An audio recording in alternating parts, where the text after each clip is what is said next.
Welcome to the Crime for Sleep channel. Let me know where you're watching from and what time it is. And don't forget to like, comment, and subscribe. Story 1. The cabin was charming, remote, quiet, untouched. But when she opened the guest book on the front desk, she found something chilling.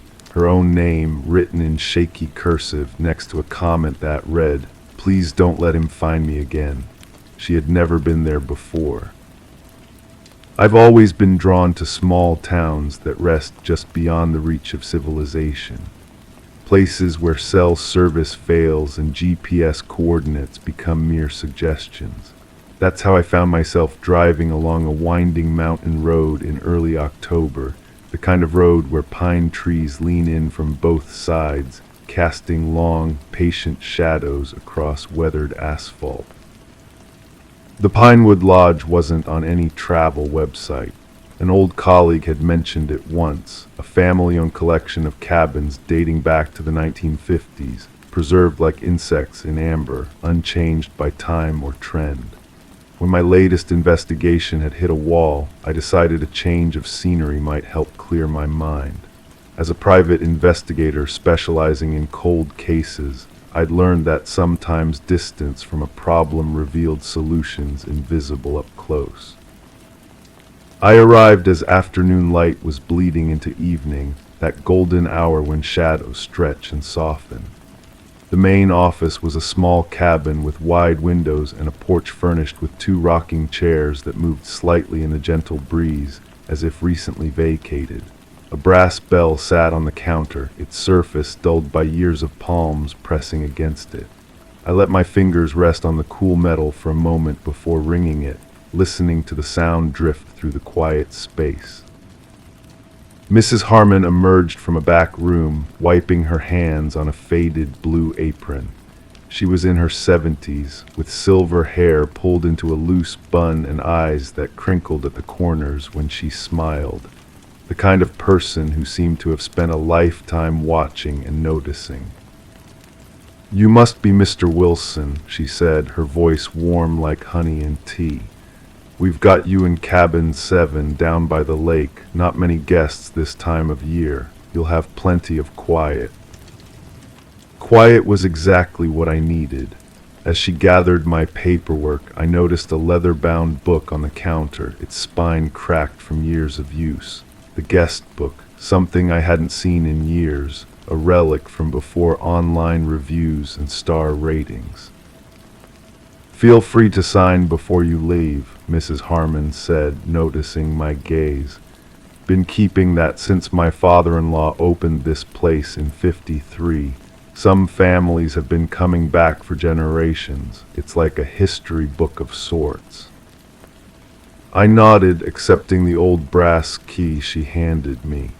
It was heavy in my palm, attached to a wooden tag with the number 7 burned into it. "Breakfast is from 7 to 9, she continued, "though we're flexible if you need more sleep. The trails around the property are marked with blue tags on the trees, the unmarked ones." She paused, her smile fading slightly. "Well, best to stick to the marked ones." I thanked her and headed to my cabin, carrying my single suitcase down a path lined with river stones. Cabin 7 was at the end of a short dock, suspended partially over the water. Inside was simple, a queen bed with a quilt, a stone fireplace, a small kitchenette, and a bathroom with fixtures that had probably been installed during the Eisenhower administration. It felt like stepping into the past, but in a comforting way. That night I slept more deeply than I had in months, lulled by the gentle lapping of water beneath the cabin floor. Morning brought fog rolling across the lake surface, transforming the world into something ethereal and undefined. After a breakfast of homemade blueberry pancakes and coffee strong enough to stand a spoon in, I decided to look through that guest book more carefully. Professional habit, I suppose. I'm always drawn to the stories people leave behind. Mrs. Harmon was busy in the kitchen, so I slipped behind the counter and carefully opened the leather-bound book. The earliest entries dated back to 1953. The handwriting varied and expressive in ways you rarely see anymore. People wrote paragraphs then, not just their names and hometowns. They described fishing trips and honeymoons, family reunions, and solitary retreats. I flipped forward through the decades, watching handwriting styles evolve, noting how entries became shorter as the years progressed.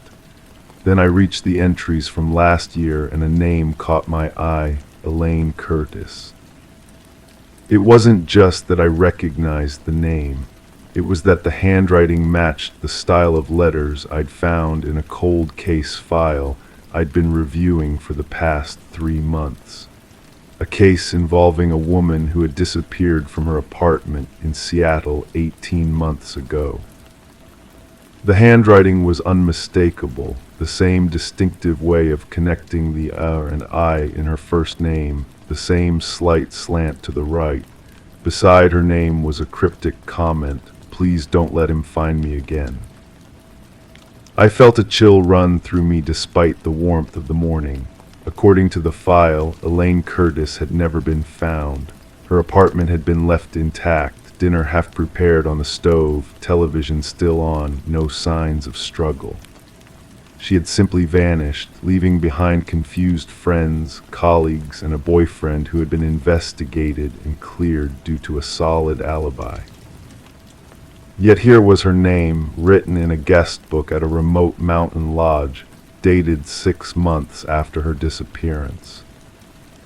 I snapped a photo with my phone, then carefully turned the page, searching for any other entries that might offer context.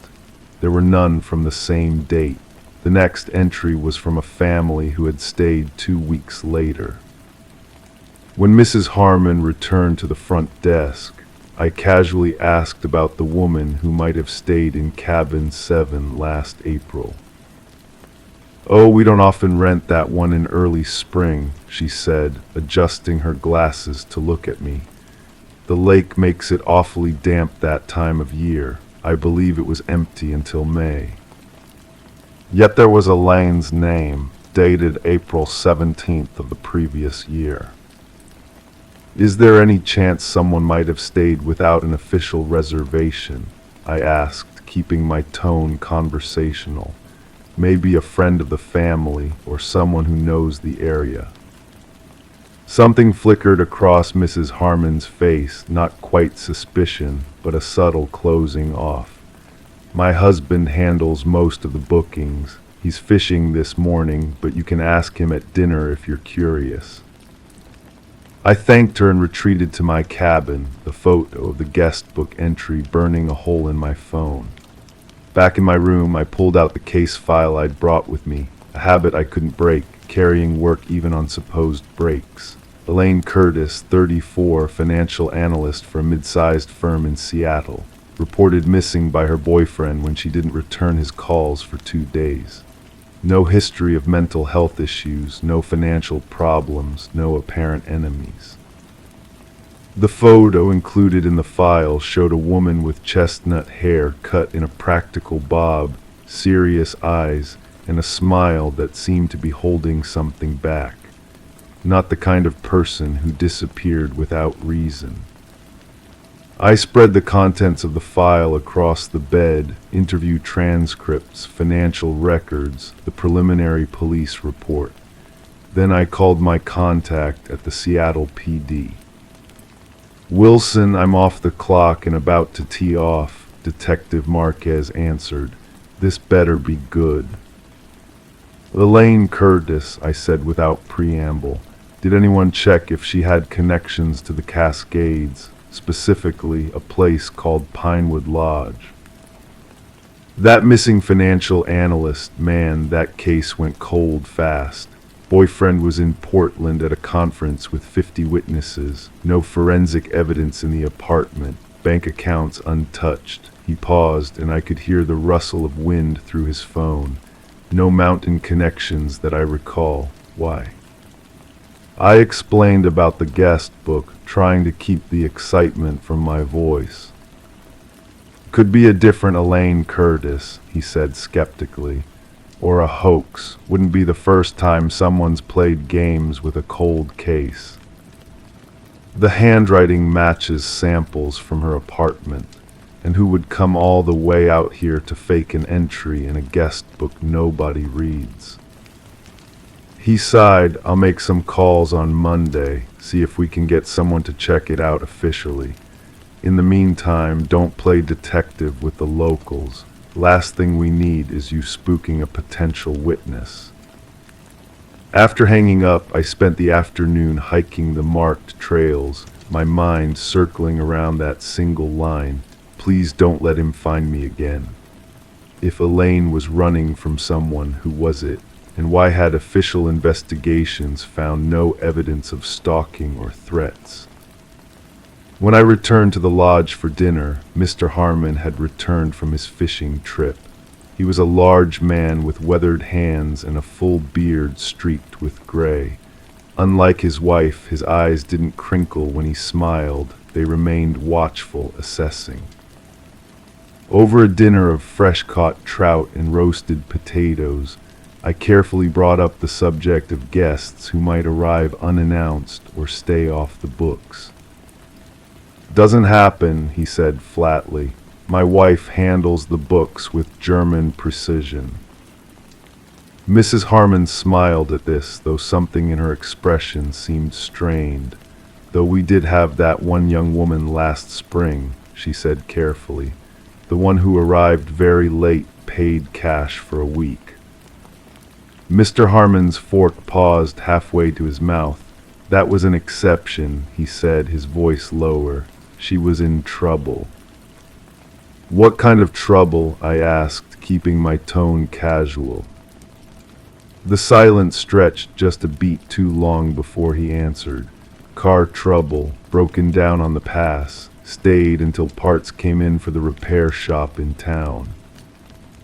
It was clearly a lie, but I nodded as if I believed it. Must happen occasionally, this far from main roads. Less than you'd think, said Mrs. Harmon, her eyes not meeting mine. Most folks plan better these days with cell phones and such. After dinner, I retreated to my cabin and sat on the small porch, listening to night insects and watching the moon's reflection ripple on the lake's surface. My instincts told me the Harmons knew more than they were saying. The question was whether they were protecting Elaine Curtis or someone else entirely. The next morning, I drove into the small town 10 miles down the mountain. The local repair shop was a weathered building with a hand-painted sign reading, Roy's Auto and Towing. Inside smelled of motor oil and old coffee. The man behind the counter introduced himself as Roy's son, Dale.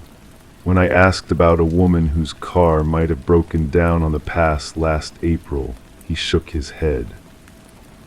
April's usually quiet, roads clear enough that tourists aren't getting stuck, but still too early for summer traffic. He scratched his beard thoughtfully. Only tow I remember from last spring was old man Jenkins, who drives that ancient Buick. Finally gave out after 30 years. I thanked him and was turning to leave when he added, though there was that fella looking for his wife. Came through asking questions, showing her picture around. Said she'd taken off with their savings, but he seemed more worried about her than the money. I froze. When was this? Early April, I think. Stayed at the motel for almost a week. Real persistent type. Do you remember his name? Dale shook his head. Never caught it. Clean-cut guy, though. Polite. Had some kind of government ID he kept flashing around. Said he just wanted to make sure his wife was safe. Back at the lodge, I approached Mrs. Harmon when her husband was out checking on a plumbing issue in one of the other cabins. The woman who stayed here last April, I said quietly. She was running from someone, wasn't she? Mrs. Harmon's hands stilled on the counter. I don't know what you're talking about. I think you do. I think she signed that guest book as a kind of insurance policy, a breadcrumb for someone to follow if something happened to her. Her eyes met mine, and in them I saw fear mixed with resignation. "Are you with him?" she asked, because we told him the same thing we told the others. We never saw her. "I'm a private investigator," I admitted, "but I'm not working for anyone connected to this case. I just happened to notice her name." Mrs. Harmon glanced toward the door. "I can't talk about this. Harold would." She stopped herself. "We don't get involved in people's problems. That's always been our policy." "But you did get involved," I pressed gently. "You let her stay here when she needed help." A tear formed in the corner of her eye. She was terrified, said her husband had connections, that no one would believe her over him, said he'd hurt her before and would do worse if he found her. She wiped the tear away quickly. "We gave her cabin 7 for 2 nights. Then my cousin drove her to the bus station in Ellensburg. That's all I know." "Did she say where she was going?" Mrs. Harmon shook her head. She didn't want to tell us, said it was safer that way. "And the man who came looking for her?" "Showed up 2 weeks later, very proper, very concerned, had a badge of some kind, said she was unstable, had stopped taking her medication." Her voice dropped to a whisper, but his eyes were all wrong, cold, like he was reading from a script. I thanked her for her honesty and promised I wasn't there to make trouble, but as I walked back to my cabin, pieces were falling into place. Elaine Curtis hadn't been taken from her apartment, she had fled, and the boyfriend with the perfect alibi wasn't the one she was running from. That night I logged onto the lodge's painfully slow Wi-Fi connection and dug deeper into Elaine's background. Before Seattle, she had worked for a financial consulting firm in Washington, D.C. that specialized in government contracts. And before that, she had been married to a Treasury Department official named Robert Keller. I found their wedding announcement from 8 years ago, but no record of a divorce. He still worked for Treasury, according to LinkedIn, in a division that specialized in tracking financial crimes. A man with government credentials, with access to databases and resources that could track someone across the country. A man whose job was literally following money trails. The next morning I checked out of the lodge, thanking the Harmons for their hospitality. As I was leaving, Mrs. Harmon pressed a small envelope into my hand. "She left this," she said quietly. "Said if anyone ever came asking about her specifically, and I trusted them, I should pass it along. I've been carrying it for a year, not knowing what to do with it." In my car, I carefully opened the envelope. Inside was a safety deposit box key and a slip of paper with an account number and the name of a bank in Portland. Nothing else. As I drove down the mountain away from the quiet lodge with its secrets, I couldn't help but wonder what Elaine Curtis had locked away, evidence against her husband, perhaps, or resources for a new life. And I wondered if she was still running, still looking over her shoulder, or if Robert Keller with the cold eyes had already found her. The guest book entry haunted me. "Please don't let him find me again." A message in a bottle cast into an ocean of indifference, hoping the right person would eventually find it. I don't know if I'm that person, but I'm driving to Portland now, a safety deposit box key burning a hole in my pocket, following a trail that's already grown cold once. Because sometimes the most important stories are the ones written in shaky handwriting, in places where they were never meant to be found. Story 2, I remember the first time I stepped into that apartment. It was late September, and the afternoon light filtered through half-drawn blinds, casting long shadows across hardwood floors that creaked beneath my weight. The air hung still, tinged with the faint scent of furniture polish and something else, something I couldn't quite place then. The building superintendent had called our precinct that morning, his voice wavering as he described what the maintenance worker had found during a routine inspection. Now, standing in the doorway of apartment 4B, I understood his unease. "Detective Sawyer," my partner's voice pulled me from my thoughts. "You might want to see this." I followed Tors down the narrow hallway, past a kitchen with unwashed dishes in the sink and a living room that looked perfectly ordinary, a worn leather couch, a coffee table with scattered magazines, a television that reflected our moving silhouettes. Nothing suggested what we were about to discover. The bedroom was small but meticulously organized, a queen-sized bed with hospital corners, a nightstand with a single lamp, a dresser with nothing on its surface except a framed photograph of a young woman with a warm smile, and against the far wall, a closet with sliding doors. Tors stood before the open closet, her notebook already in hand. The super said the tenant, Eliza Mercer, hasn't been seen in 3 weeks. Neighbors reported nothing unusual. No visitors, no disturbances. I nodded, letting my gaze drift over the contents of the closet. A row of blouses and dresses hung neatly, arranged by color. Below them, a pair of tennis shoes and 3 pairs of heels aligned with precision. The closet was shallow, barely deep enough to hang clothes, but something about it caught my attention. "Do you see that?" I moved closer, gently pushing aside a navy blue coat. Behind the clothing, I traced my fingers along a nearly imperceptible seam in the back wall. It was so subtle that anyone else might have missed it, a thin line that formed the outline of what appeared to be a door. No handle, no hinges visible from this side, just a perfect rectangle cut into the drywall. "I need a crowbar," I said quietly, and Tors disappeared from the room, her footsteps fading down the hallway. While I waited, I studied the closet more carefully.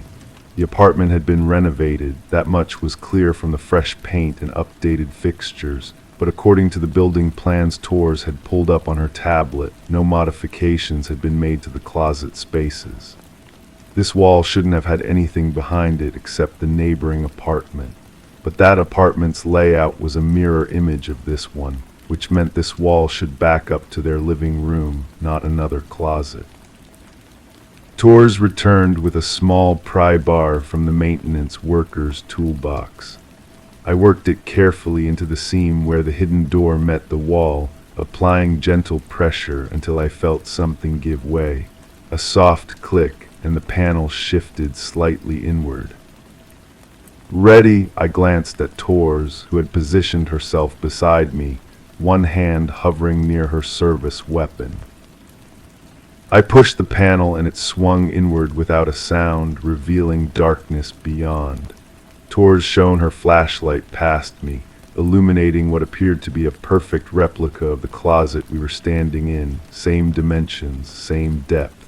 But instead of clothes, the space contained a sleeping bag neatly rolled against one wall. And mounted in the corner, angled toward where we stood, was a small camera. "Jesus," Tors whispered. I stepped carefully into the second closet, my mind racing through possibilities. The camera was connected to a power source that disappeared into a small hole drilled through the wall.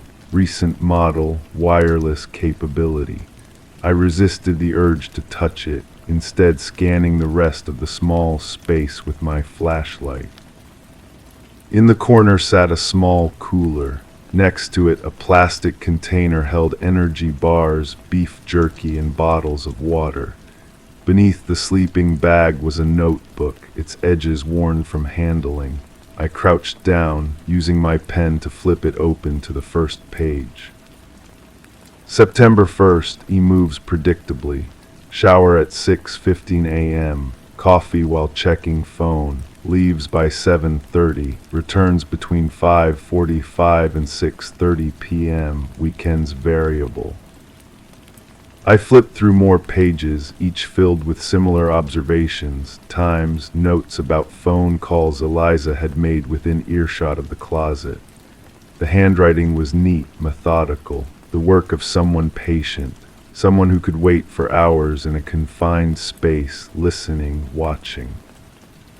Tours, call it in, I want CSI here now, and get me everything we have on the building owner and the maintenance staff. Whoever did this had access to the apartment during renovation. As Tours stepped away to make the call, I continued examining the hidden room. My flashlight beam caught something tucked into the far corner, a small digital tablet. When I pressed the power button, the screen illuminated to reveal a gallery of photos, hundreds of them all of Eliza Mercer. Eliza sleeping, Eliza getting dressed, Eliza eating dinner alone. Mundane moments of privacy stolen. The timestamp on the most recent photo was exactly 3 weeks ago, the last day anyone had seen her. I felt a chill settle into my bones as I backed out of the hidden closet. This wasn't just an invasion of privacy. This was predatory surveillance. Someone had been living in Eliza Mercer's walls, watching her most intimate moments, documenting her movements, and now she was gone. Over the next 72 hours, our investigation expanded like ripples in still water. The camera in the closet was connected to an encrypted cloud server that our tech unit was still working to access. The fingerprints lifted from the notebook and sleeping bag matched none in our database. The building's renovation had been completed 6 months earlier by a contractor who had since disappeared, leaving no forwarding address. Then came the breakthrough. A partial boot print found in the dust of the hidden closet matched prints from 3 other scenes, all apartments of young women who had gone missing in the past year. All apartments that had undergone recent renovations. All renovations overseen by the same contractor. His name isn't real, Tours said, dropping a file on my desk 4 days into the investigation. The social security number belongs to a man who died 15 years ago. The business license was obtained with falsified documents, but we got something from the bank records. He made regular deposits at an ATM in Bridgeport. Surveillance footage from the ATM showed a man of average height, his face always obscured by a baseball cap and sunglasses. But in one frame, as he reached for his cash, his sleeve rode up to reveal a distinctive tattoo on his wrist, a skeleton key. "That's our guy," I murmured, studying the grainy image. "Run the tattoo through the database." The match came back within the hour. Jason Whitfield, 38, former locksmith with a sealed juvenile record and 2 complaints of stalking that had been dropped when the accusers suddenly recanted. His last known address was an apartment across town, but he hadn't been seen there in months. "We need to check every building he worked on," I told my captain during our briefing. "Not just the apartments of the missing women, every single unit he had access to. If he built one hidden room, he might have built others." The search warrants went out that afternoon. By evening, teams of officers were discovering similar hidden spaces in 8 different apartment buildings across the city. Most were empty, suggesting they hadn't been used yet or had been abandoned. But in 3, they found evidence of occupation, food wrappers, water bottles, notebooks filled with observations of the apartment's occupants. And in 1, they found Eliza Mercer's driver's license. It was past midnight when my phone rang, Tours, her voice tight with urgency. We found another property connected to Whitfield, an old storage facility registered to his dead uncle's name. Local PD just breached it. Sawyer, they found rooms, actual rooms built inside the storage units. and they think at least 2 of them were recently occupied. I was already grabbing my keys. Anyone there?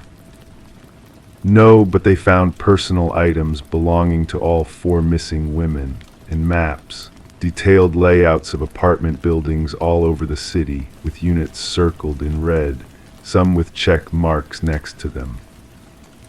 My hands felt cold on the steering wheel as I drove through the empty streets toward the storage facility.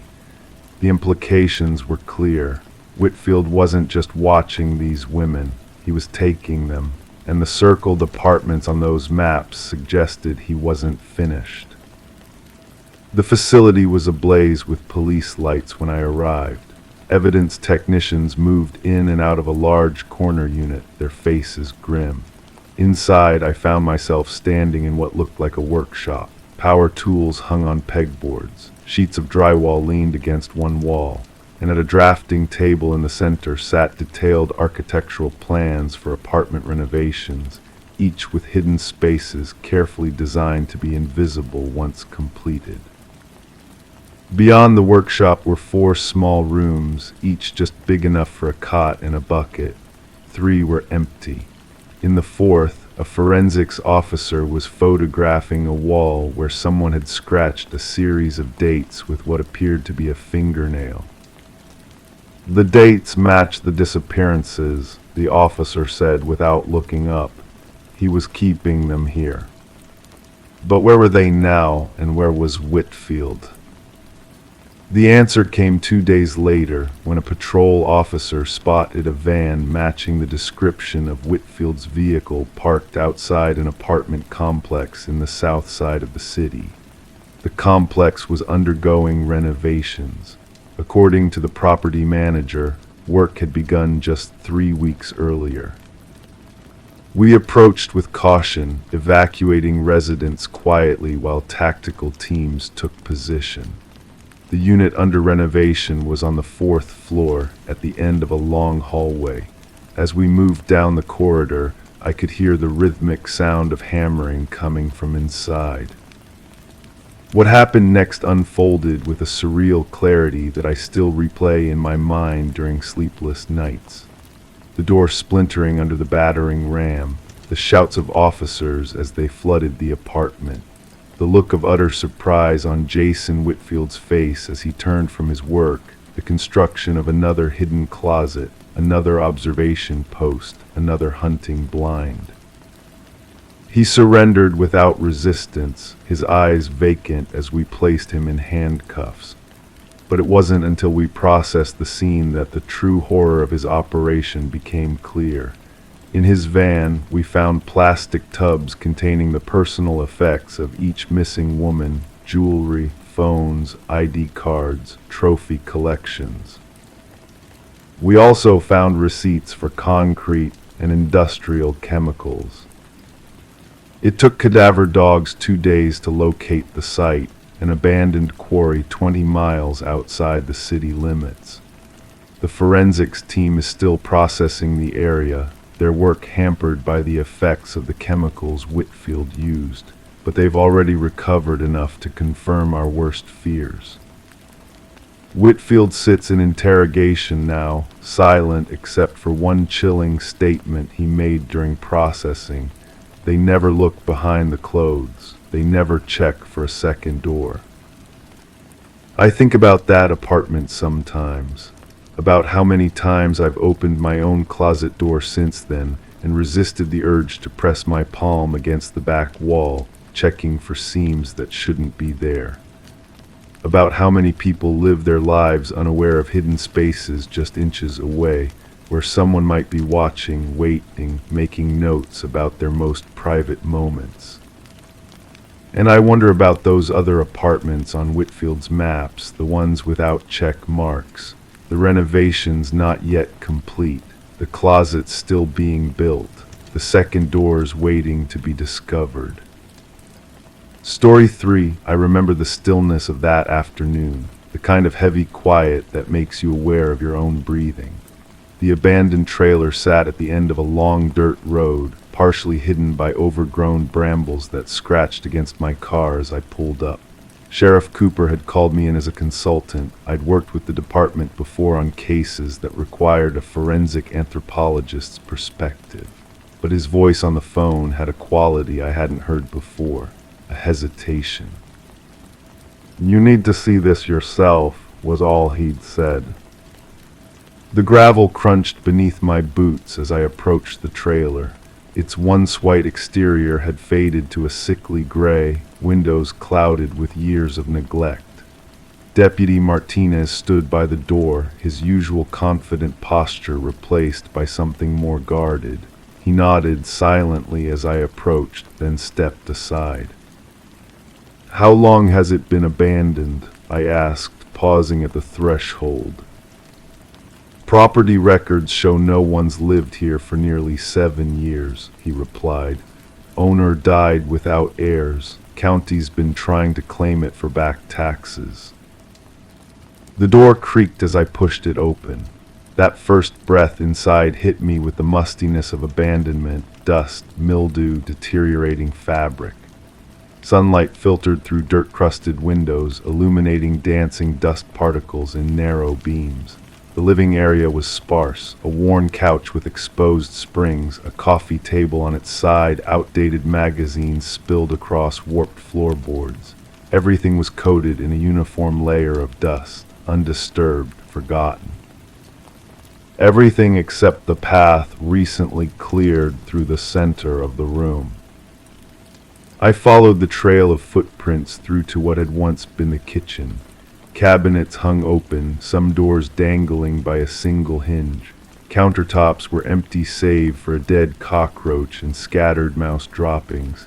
And then there was the sound, so subtle I almost missed it amid the silence, a low, persistent hum. In the corner sat a chest freezer, roughly 4 feet long, white with visible rust spots along the bottom edge, but unmistakably operational. The electrical cord snaked across the floor, connected to the only working outlet in the room. Sheriff Cooper stood beside it, his weathered face unreadable. "Power company says electricity's been running to this place continuously. Bill gets paid automatically each month from an account that never runs out." "Who's paying it?" I asked. "That's what we're trying to figure out." He gestured toward the freezer. "Anonymous tip came in 3 days ago. Just said we should check the freezer in the abandoned Wilson property." The sheriff stepped back, giving me space. I pulled on latex gloves from my kit, aware of the sound of my own heartbeat in my ears. The freezer's seal had that particular suction quality of a well-maintained unit. As I lifted the lid, cold air billowed out in a ghostly cloud. Inside, arranged with meticulous precision, were plastic-wrapped bundles. Each was sealed carefully, labeled in neat black permanent marker: left foot, right lung, jaw, C3, C5 vertebrae. The handwriting was deliberate, almost elegant. I counted 27 packages in total. "No blood," I murmured, lifting one package carefully to examine it. "These are preserved professionally."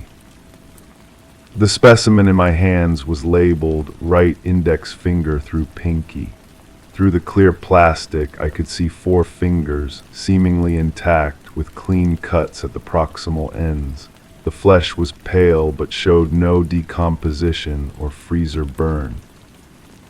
"Do we know whose remains these are?" I asked, my voice sounding distant to my own ears. "That's where it gets complicated," Sheriff Cooper said. He handed me a manila folder. Inside was a missing persons report from 12 years ago. A man named Daniel Mercer, age 38, last seen leaving his job at the county hospital.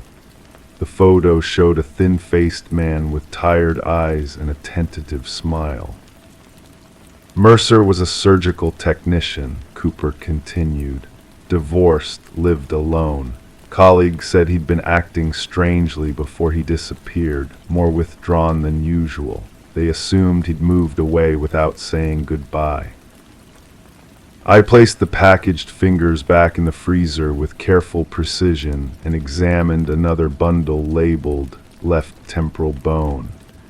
The cut edges were clean, methodical. "These aren't amateur work," I said. "Whoever did this had medical training. The cuts are precise and the preservation is professional grade." I moved to another package, this one larger than the others. It contained what appeared to be a partial torso section. As I tilted it, something caught my eye, a small, dark object embedded in the tissue. "There's something here," I said, squinting through the plastic. "Looks like..." I paused, trying to make sense of what I was seeing. "It looks like a thumb drive." The sheriff and deputy exchanged glances. "We need to process this properly," I said. "Full chain of custody, controlled environment, and we need to see what's on that drive." Back at the county lab, under proper lighting and with appropriate equipment, I carefully unwrapped the section of preserved tissue.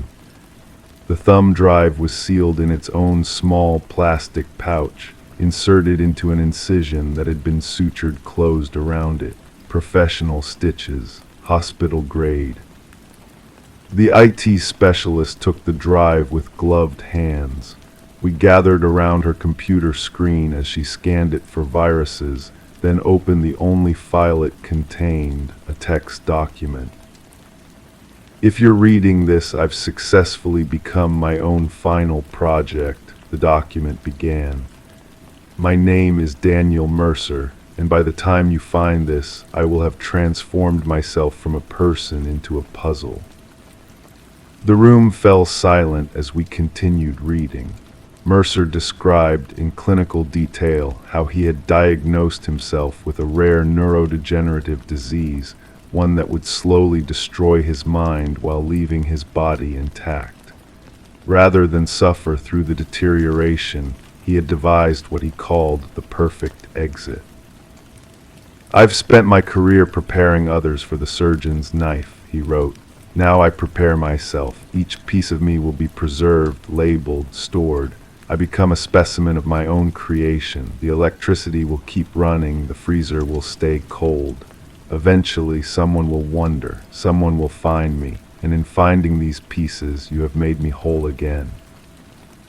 The document continued with detailed notes about the surgical procedures he had performed on himself, each one more improbable than the last. He described administering local anesthesia, using surgical tools from the hospital, preserving each removed part before continuing to the next. "The final pieces will be the most difficult," the note concluded, "but I've practiced, I've prepared. My hands will remain steady until the very end." Forensic analysis over the following weeks confirmed what seemed impossible. DNA from every specimen matched Daniel Mercer. Tool marks on the bones were consistent with the surgical implements found in a locked cabinet in the trailer's bedroom. A hidden camera system had recorded the entire process, recordings we found on a hard drive concealed in the wall. The recordings have been sealed by court order. What they showed defies medical understanding. A man systematically dismembering himself over a period of weeks, preserving each piece, continuing despite what must have been excruciating pain. The final recording shows Mercer, barely recognizable, using a complex pulley system to remove and preserve his dominant hand. The trailer has since been demolished. The remains were eventually cremated after extensive study. But sometimes, on quiet nights when sleep eludes me, I find myself wondering about that humming freezer in the abandoned trailer, about the mind that could conceive and execute such a plan, about the fine line between genius and madness. And about Daniel Mercer, the man who disappeared not by vanishing, but by deconstructing himself piece by methodical piece, until there was nothing left but labeled specimens in an ice chest that was still cold. Story 4. I never expected to find anything meaningful in this old house. The previous owners had left it spotless, almost too clean, as if they were erasing all evidence of their existence here. The realtor had called it move-in ready, but there's always something that needs fixing when you buy a place built in the 1940s. On my third night, I noticed the kitchen light flickering. Not dramatically, just a subtle, almost imperceptible stutter in the glow that cast barely their shadows across the white countertops. Most people wouldn't have noticed. I did. The fixture itself was original to the house, a simple glass dome with a brass rim that had developed a pleasant patina over the decades. Standing on a stepladder, I unscrewed the dome carefully, my fingers tracing the cool, curved glass. The bulb was warm to the touch. I twisted it counterclockwise, and as it came loose, something fluttered down, landing softly on the countertop below. A folded piece of paper, yellowed, brittle. The edges crumbled slightly under my touch as I unfolded it with careful fingers. The handwriting was tight, controlled, written with pressure that had nearly torn through the paper in places. If she moves in, he'll come back. I turned it over. On the reverse side, someone had scribbled my initials over and over again. ML, ML, ML, ML, not just once or twice, but dozens of times, the letters growing more frantic and messy toward the bottom of the page. My fingers went cold. I hadn't told anyone my middle name when I bought this house. Just Meredith Anderson, not Meredith Lynn Anderson. That was the beginning, the first thread I pulled that would unravel everything I thought I knew about 1421 Oakwood Lane. The county records office smelled of dust and forgotten things.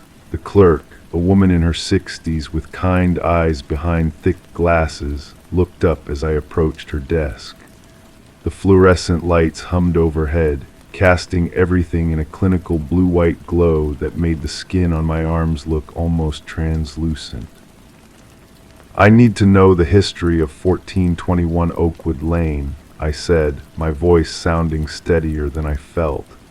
All previous owners, especially from the 1970s. She nodded without asking why. Perhaps she was used to new homeowners wanting to know the story of their property, or perhaps my face betrayed more anxiety than I realized. We've digitized most records from 1980 forward, she said, her fingers moving slowly but confidently across her keyboard. But for the 70s, we'll need to check the archives. The archives turned out to be a room in the basement of the building, where metal shelving held hundreds of bound books and file boxes. The air was cooler here and still, so still that I could hear my own heartbeat in my ears as we walked between the narrow rows.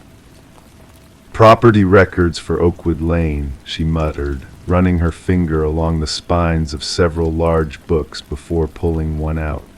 Here we go, 1401 through 1450. She placed it on a small table near a window that let in weak sunlight. The pages were thin and smelled of old paper and time. 1421, she said, finding the page. Interesting, this property changed hands quite frequently in the 70s. I leaned closer, my eyes following her finger as she traced the entries. Purchased by Robert and Diana Winters in 1968, sold to James Harmon in 1971, then to a Patricia Caldwell in 1973, back to James Harmon in 1975, then to the Pearson family in 1976, who owned it until 2001. Wait, I said, the name catching in my mind. James Harmon owned it twice. Appears so, she said. That's unusual but not unheard of. Sometimes people move away and then come back to the same property years later. Do you have any newspaper archives from that time period? She nodded slowly. We do. Is there something specific you're looking for? I hesitated. I'm not sure yet, but I'd like to see if there were any incidents at that address during those years. 2 hours later, I sat surrounded by microfiche printouts and photocopies of old newspaper articles. Most were mundane, community announcements, advertisements for local businesses, the everyday rhythm of a small town in the early 70s. But 3 articles stood out. The first, dated April 1973, local woman missing, Patricia Caldwell, 29, hasn't been seen in 2 weeks. The article described her as a quiet woman who had recently moved to town and purchased a home on Oakwood Lane. She worked as a librarian at the community college and lived alone. No signs of foul play, but her family was concerned as it was unlike her to leave without telling anyone. The second article, dated June 1973, missing woman case goes cold. Police had found no leads. Patricia Caldwell's house was undisturbed. Her car was in the garage. Her purse was on the kitchen counter, but she was gone. The third article, dated February 1975, missing woman's home sold to previous owner. A small announcement in the real estate section noting that the property at 1421 Oakwood Lane, previously owned by Patricia Caldwell, had been purchased by James Harmon, who had owned the property before her. My eyes lingered on a small photograph accompanying the third article. James Harmon standing proudly in front of the house, my house, with a sold sign in the yard. He was tall, with dark hair and a smile that didn't quite reach his eyes. Something about his stance, confident, possessive, made my skin crawl. I searched for more information but found nothing. No articles about what happened to Patricia Caldwell, no follow-up on the investigation, nothing about James Harmon after his repurchase of the house. It was as if the story had simply faded away, lost in the steady march of time. Back at home that evening, I sat at my kitchen table, the yellowed note placed carefully in a plastic sleeve before me. The handwriting now took on new meaning. Had Patricia Caldwell written this warning? And if so, who was she warning?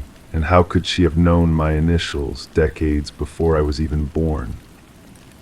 I decided to inspect the rest of the house more carefully. Over the next few days, I checked every light fixture, every air vent, every loose floorboard. Nothing, but the feeling of being watched grew stronger, especially at night. I would wake suddenly at 3 a.m., convinced I had heard footsteps in the hallway, or I would catch movement from the corner of my eye, only to turn and find nothing there. On the 5th night after finding the note, I woke to the sound of water running. Faint but unmistakable, a tap left on somewhere in the house. I checked the bathroom. Nothing. The kitchen sink was dry. Following the sound led me to the basement door. I hadn't spent much time in the basement. It was unfinished, with concrete floors and walls, used mainly for storage and housing the water heater. The previous owners, a couple in their 70s who had moved to Florida, had left it empty except for some old shelving. The sound was louder as I descended the stairs, my hand trailing along the cool wall. At the bottom, I found the source, a small utility sink in the corner, its faucet running a thin stream of water. I was certain I hadn't used this sink since moving in. I wasn't even sure if I'd noticed it before. As I reached to turn off the tap, my eyes fell on something scratched into the concrete wall beside it.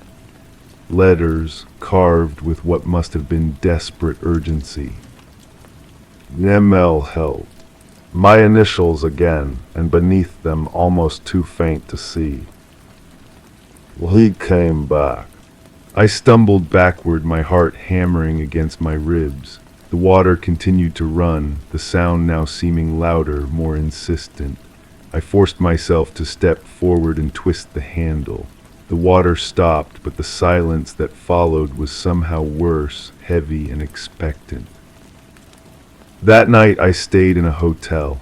The next morning I called Detective Morgan at the local police department. I had met her briefly when I first found the note, though she had seemed skeptical then, suggesting it was probably just an old shopping list or reminder note that had fallen into the fixture years ago. This time she agreed to come look at the basement wall. These markings could be recent or decades old, she said, examining the scratches with a flashlight. Concrete doesn't give us much to work with in terms of dating. But the initials, I insisted. ML, that's me, Meredith Lynn, and they're on the note too. She looked at me with a mixture of sympathy and doubt. Ms. Anderson, I understand this is unsettling, but ML could be anyone's initials, and we have no evidence connecting this to Patricia Caldwell's disappearance almost 50 years ago. What about James Harmon? I asked. He owned the house before her, then bought it back after she disappeared. Doesn't that seem suspicious? Detective Morgan sighed. We looked into Mr. Harmon when you first came to us. He died in 1998, natural causes. Lived in Arizona for the last 20 years of his life. No criminal record. Did you search the property back then when Patricia disappeared? According to the old case files, yes, they found nothing suspicious, and the Pearsons lived here for 25 years after that with no incidents. I wanted to argue further, but I could see in her eyes that she thought I was overreacting. Perhaps I was. Perhaps the note was meaningless, the scratches in the basement made by children playing years ago. Perhaps the running water was just old pipes settling. But that night back in my house, I couldn't shake the feeling that something was wrong. I sat in the kitchen until dawn, staring at the light fixture where I had found the note. As the first rays of sunlight filtered through the window, I made a decision. I would find out what happened to Patricia Caldwell. The local library kept archives of the community college where Patricia had worked. The librarian there, a young man with earnest eyes, helped me locate faculty photographs from 1970 to 1973. In the staff section, I found her, Patricia Caldwell, Library Sciences. She had a gentle smile and eyes that seemed to look right through the camera. Dark hair cut in the fashion of the time, parted in the middle and falling just below her shoulders. Something about her face seemed familiar, though I knew we had never met. I was born 20 years after she disappeared. Next to her photograph was one of James Harmon. My breath caught in my throat. He was listed as an adjunct professor in the English department. They had worked at the same place. Had they known each other? The article hadn't mentioned any connection between them. I kept digging, spending days in archives and online databases. I found that Patricia Caldwell had purchased 1421 Oakwood Lane from James Harmon directly, no real estate agent involved. And when she disappeared, the house had remained empty for almost 2 years before Harmon bought it back in a court-ordered sale. Why would he sell his house to a colleague, only to buy it back after she vanished? As I drove home that evening, the setting sun cast long shadows across the road. The house looked different somehow as I pulled into the driveway, the windows like dark, watching eyes. I almost turned around, almost drove away, but something pulled me forward, a need to understand. Inside, the air felt heavy, charged with something I couldn't name.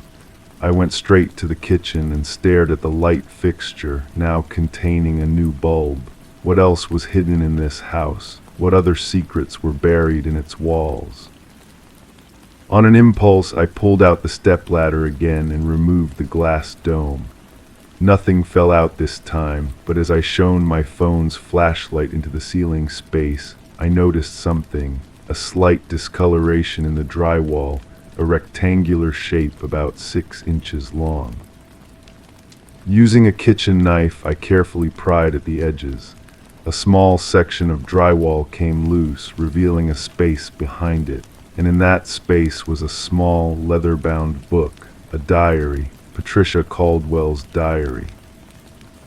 The last entry was dated April 3, 1973, the day before she was reported missing. He knows I found out about the others, says no one will believe me, says he'll make sure I disappear just like they did. I've hidden the evidence where he won't find it. If something happens to me, look beneath where light meets shadow in the basement. My hands trembled as I closed the diary. Light meets shadow in the basement. What did that mean? I didn't want to go down there again, not after what I'd found scratched into the wall. But I had to know, for Patricia, for myself. The basement seemed colder than before, the silence deeper. I stood at the bottom of the stairs, letting my eyes adjust to the dim light coming from the single bulb overhead, where light meets shadow.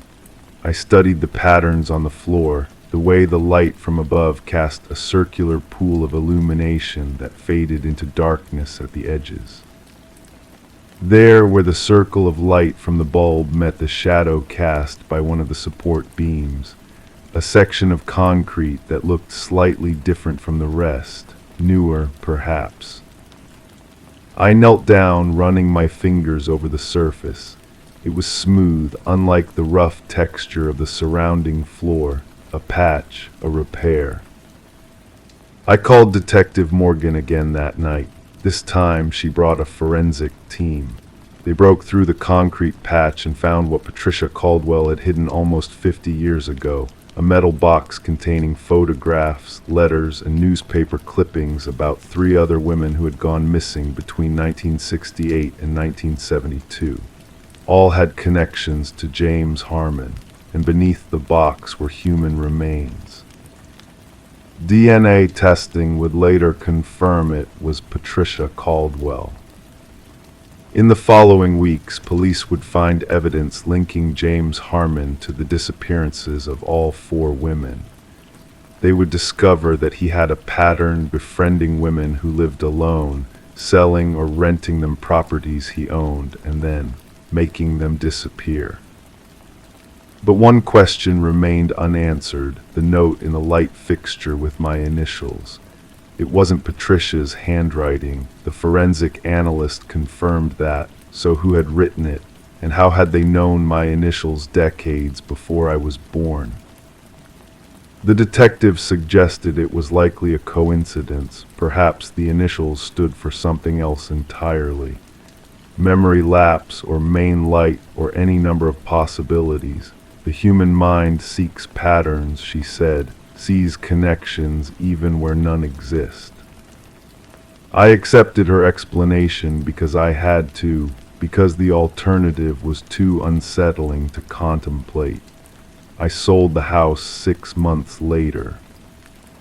But sometimes in the quiet hours before dawn, I think about Patricia Caldwell's final days in that house. About her scratching a desperate plea for help on a basement wall. About the note hidden where it might someday be found. And I wonder, was it really a coincidence? Or is there something about time and tragedy that we don't understand? Some way in which the past reaches out to the future, seeking justice or simply bearing witness. I have no answers, only questions, and the memory of a yellowed note with my initials written over and over again, as if someone was trying desperately to remember who I was or who I would be. Story 5. I often think about room 14 at the Desert Palm Motel, not because of what happened there, but because it shouldn't have existed at all. The call came in on a Tuesday evening in late October, when the desert air had finally cooled enough to make breathing comfortable again. I remember the weight of my badge against my chest as I climbed out of my car, the gravel crunching softly beneath my boots. The neon sign of the Desert Palm Motel buzzed intermittently, casting an unnatural pink glow across the parking lot. Detective Harper, the motel manager, greeted me, his voice barely audible above the humming of the ice machine.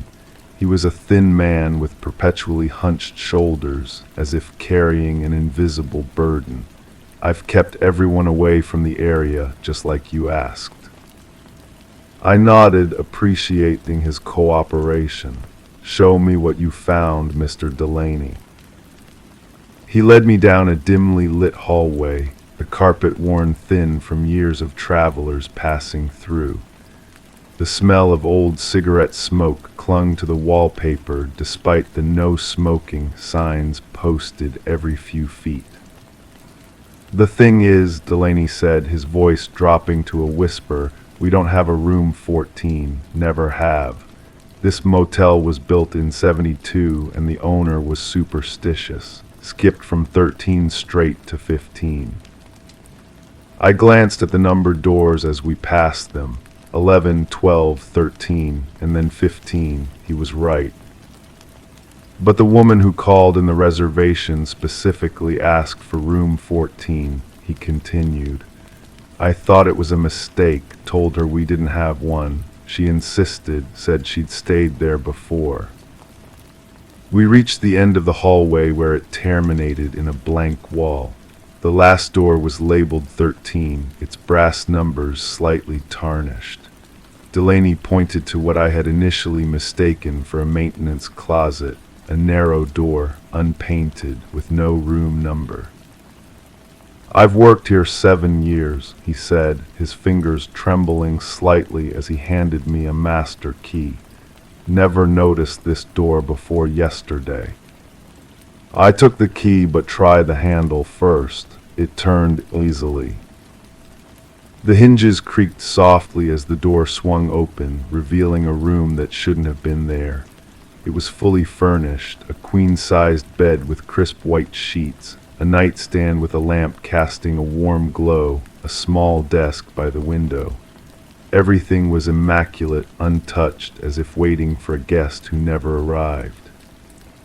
A key dangled from the inside lock, swaying slightly in the draft from the hallway. Did you enter the room when you found it?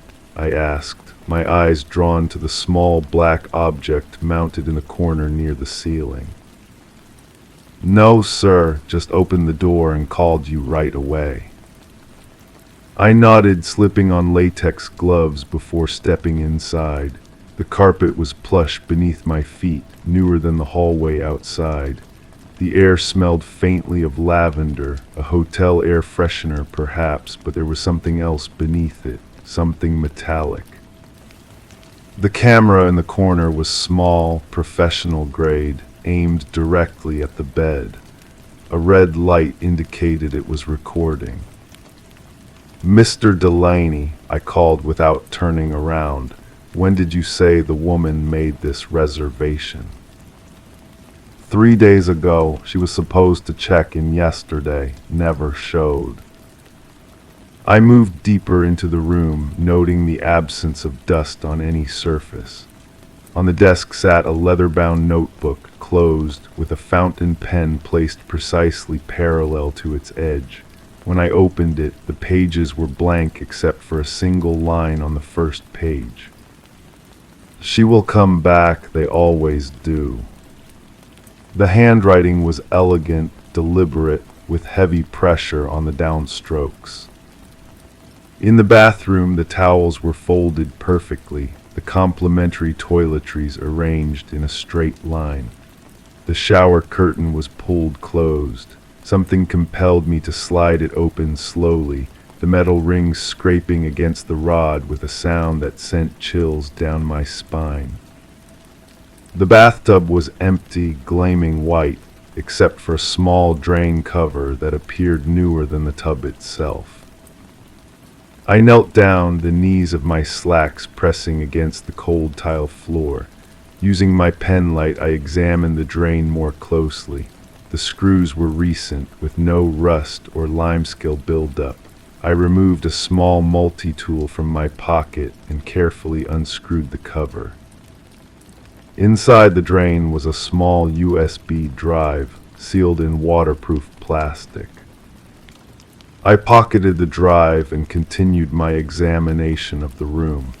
The closet contained 10 identical wooden hangers, evenly spaced. The wall behind them had been recently painted, a slightly different shade of beige than the rest of the room. I pressed my hand against it, feeling a slight give. "Mr. Delaney, could you bring me a knife?" He returned moments later with a box cutter. Carefully, I cut along the edge of the suspicious section of wall. The drywall had been expertly cut and replaced. Behind it was a small cavity containing a stack of driver's licenses, all women, all with similar features. Brown hair, early 30s, traveling alone. The dates on the licenses span the last 5 years. At the precinct, our tech specialist plugged in the USB drive. It contained video files, each labeled with dates corresponding to the driver's licenses. The footage showed the same room from the perspective of the camera in the corner. Different women entered, set down their bags, went about the routine of settling into a hotel room. And then in each video at precisely 2:17 a.m., the door would open silently. We tracked down the woman who had made the most recent reservation. She was alive, thankfully. Her car had broken down on the highway, preventing her from reaching the motel. When shown photos of the other women, she recognized none of them. "But I've never stayed at the Desert Palm before," she insisted. "I don't know why I specifically asked for room 14. The number just came to me." We've identified 6 of the 9 women from the licenses. 3 are still missing. The motel owner claims no knowledge of room 14, insisting the building plans show a solid wall where we found the door. But the most disturbing discovery came from the building inspector who examined the room. The area where room 14 exists appears to be roughly 4 feet narrower than it should be, based on the exterior dimensions of the building. "It's architecturally impossible," he told me, shaking his head. "That room simply doesn't have enough physical space to exist." Yet I stood in it. I felt the carpet beneath my feet. I touched the walls. Sometimes I drive by the Desert Palm at night. The door to room 14 has been permanently sealed, the room itself gutted.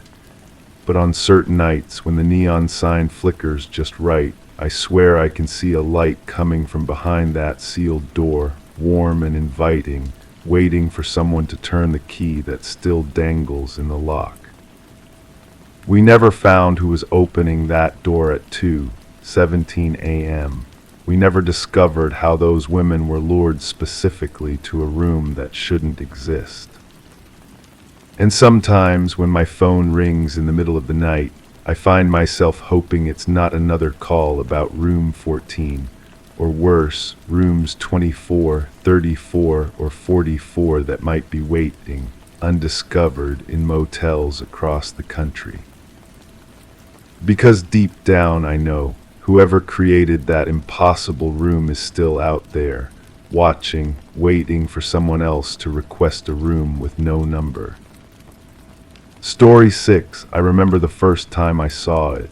The construction crew had been working on the Larson house for nearly 3 weeks, stripping away decades of old materials to bring the Victorian home back to its former glory. I'd been called in as a consultant, having spent 15 years with the county's Historical Preservation Society, gave me access to areas most inspectors overlooked.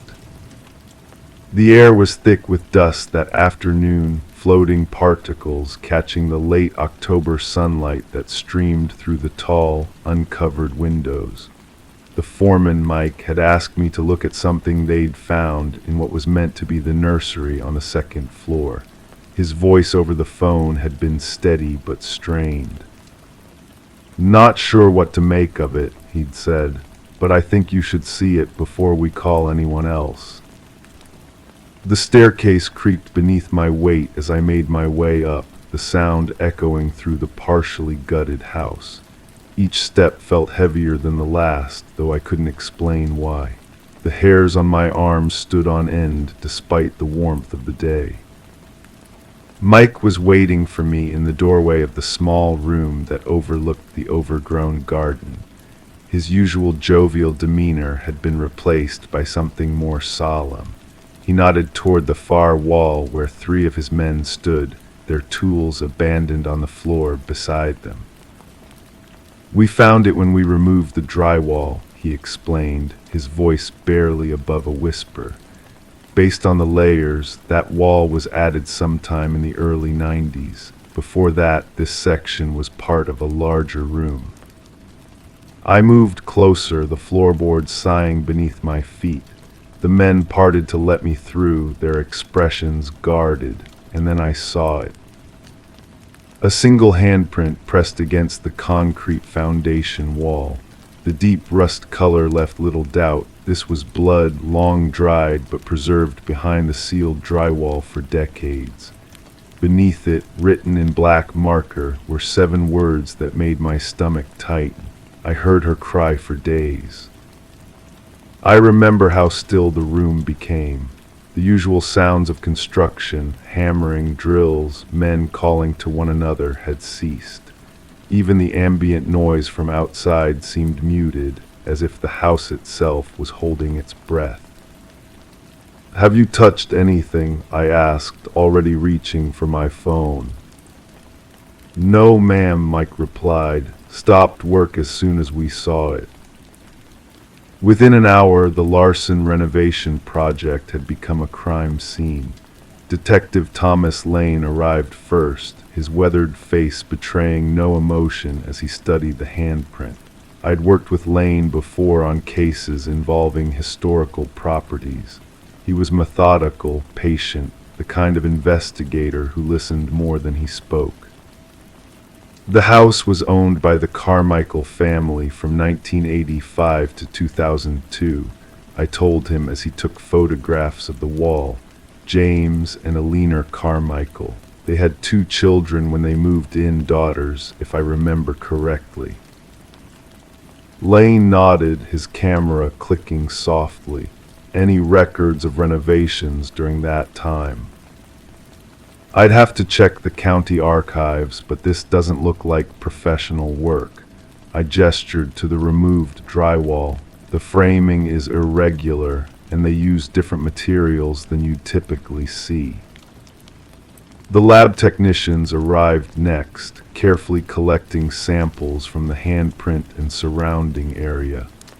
They estimated the wall had been erected about 30 years ago, confirming my initial assessment. As daylight faded, temporary lights were brought in, casting long shadows across the nursery floor. I stayed, watching as they worked, feeling as though the house was slowly revealing its secrets to us, one layer at a time. The investigation moved slowly over the next few weeks. I divided my time between the county archives and my regular duties, but the handprint remained constantly in my thoughts. The image would appear in my mind as I was falling asleep, that dark rust color against the pale concrete, the desperate message beneath it. Lane called me on a Tuesday morning, his voice carrying a hint of something I hadn't heard before. Excitement, perhaps. "We found her," he said simply. "Alina Carmichael. She's living in Arizona now." 2 days later, I sat beside Lane in an interview room at the station, waiting for Alina. When she entered, I was struck by how ordinary she appeared, a woman in her early 70s with silver hair and tired eyes. She wore a blue cardigan despite the warmth of the day. Thank you for coming, Mrs. Carmichael, Lane began, his tone gentle. We appreciate your cooperation. Alina's hands trembled slightly as she placed them on the table. When your detective called, I knew. I've been waiting for this call for 30 years. Lane placed a photograph of the handprint on the table between them. Alina didn't look at it. That room was supposed to be for our third child, she said softly. We'd been trying for years after the girls. When I finally got pregnant, James built the nursery himself. He was so proud. She paused, taking a shaky breath before continuing. I lost the baby at 7 months. It was devastating. James, he changed after that, became distant, started staying late at work. I thought he was having an affair. Alina finally looked up, meeting Lane's gaze directly. The crying started about 3 months later, just faint at first. I thought I was imagining it. Grief does strange things to your mind, but it got louder, always from inside the walls of the nursery.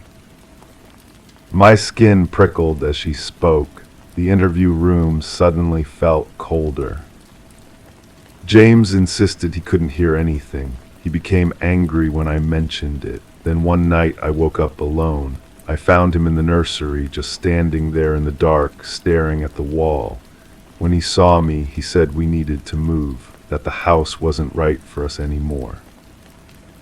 Alina's voice had become almost mechanical, as if she were reciting facts rather than reliving memories. We put the house on the market the next day. James refused to let anyone see the nursery, saying it wasn't finished. We moved out within a month. Lane leaned forward slightly. Mrs. Carmichael, do you know who might have made that handprint? A tear slipped down Alina's cheek. Before we met, James had been briefly married to a woman named Alexis. He told me she'd left him, run off with another man. But after we moved from the house, I found an old newspaper article. Alexis hadn't run away. She disappeared. They never found her body. The case broke open after that. Ground-penetrating radar revealed anomalies in the foundation beneath the handprint. When the concrete was removed, they found the remains of a woman, approximately 25 years old, who had been dead for over 30 years. James Carmichael was arrested 2 days later at his retirement community in Florida. The DNA under Alexis's fingernails matched his. In his garage, they found a journal detailing how he'd killed her in a rage when she'd threatened to expose his financial frauds, how he'd hidden her body in the foundation of his new home, covered it with concrete, and built a life with a new family above it.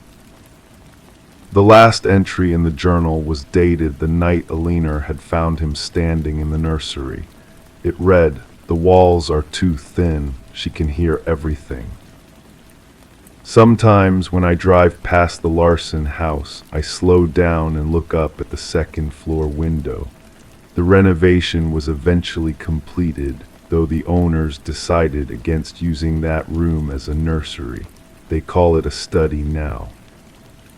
I often wonder about Alina Carmichael and how she lived for decades carrying the weight of what she'd suspected but never confirmed.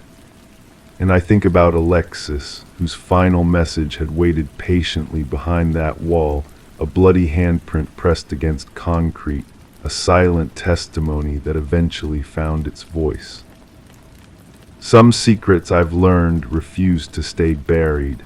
They wait in the spaces between walls, in the quiet corners of old houses, whispering to whoever might listen. And sometimes, if we're quiet enough, we can hear what they're trying to tell us. Story 7, I still remember the heaviness of that October afternoon.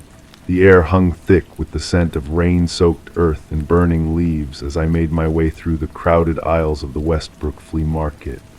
Most Sundays, I'd come here simply to browse, to lose myself in the gentle hum of conversations and the quiet thrill of finding something unexpected. That particular Sunday, however, would change everything.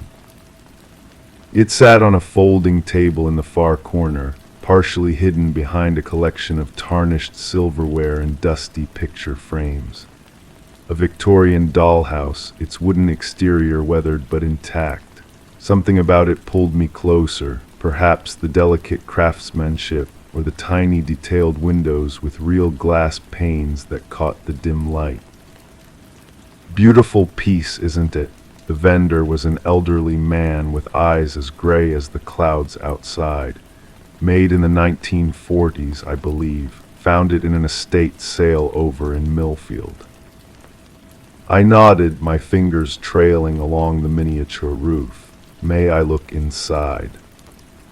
He hesitated just briefly enough to notice, then nodded. Of course. When he opened the front panel, I felt a strange chill spread across my shoulders.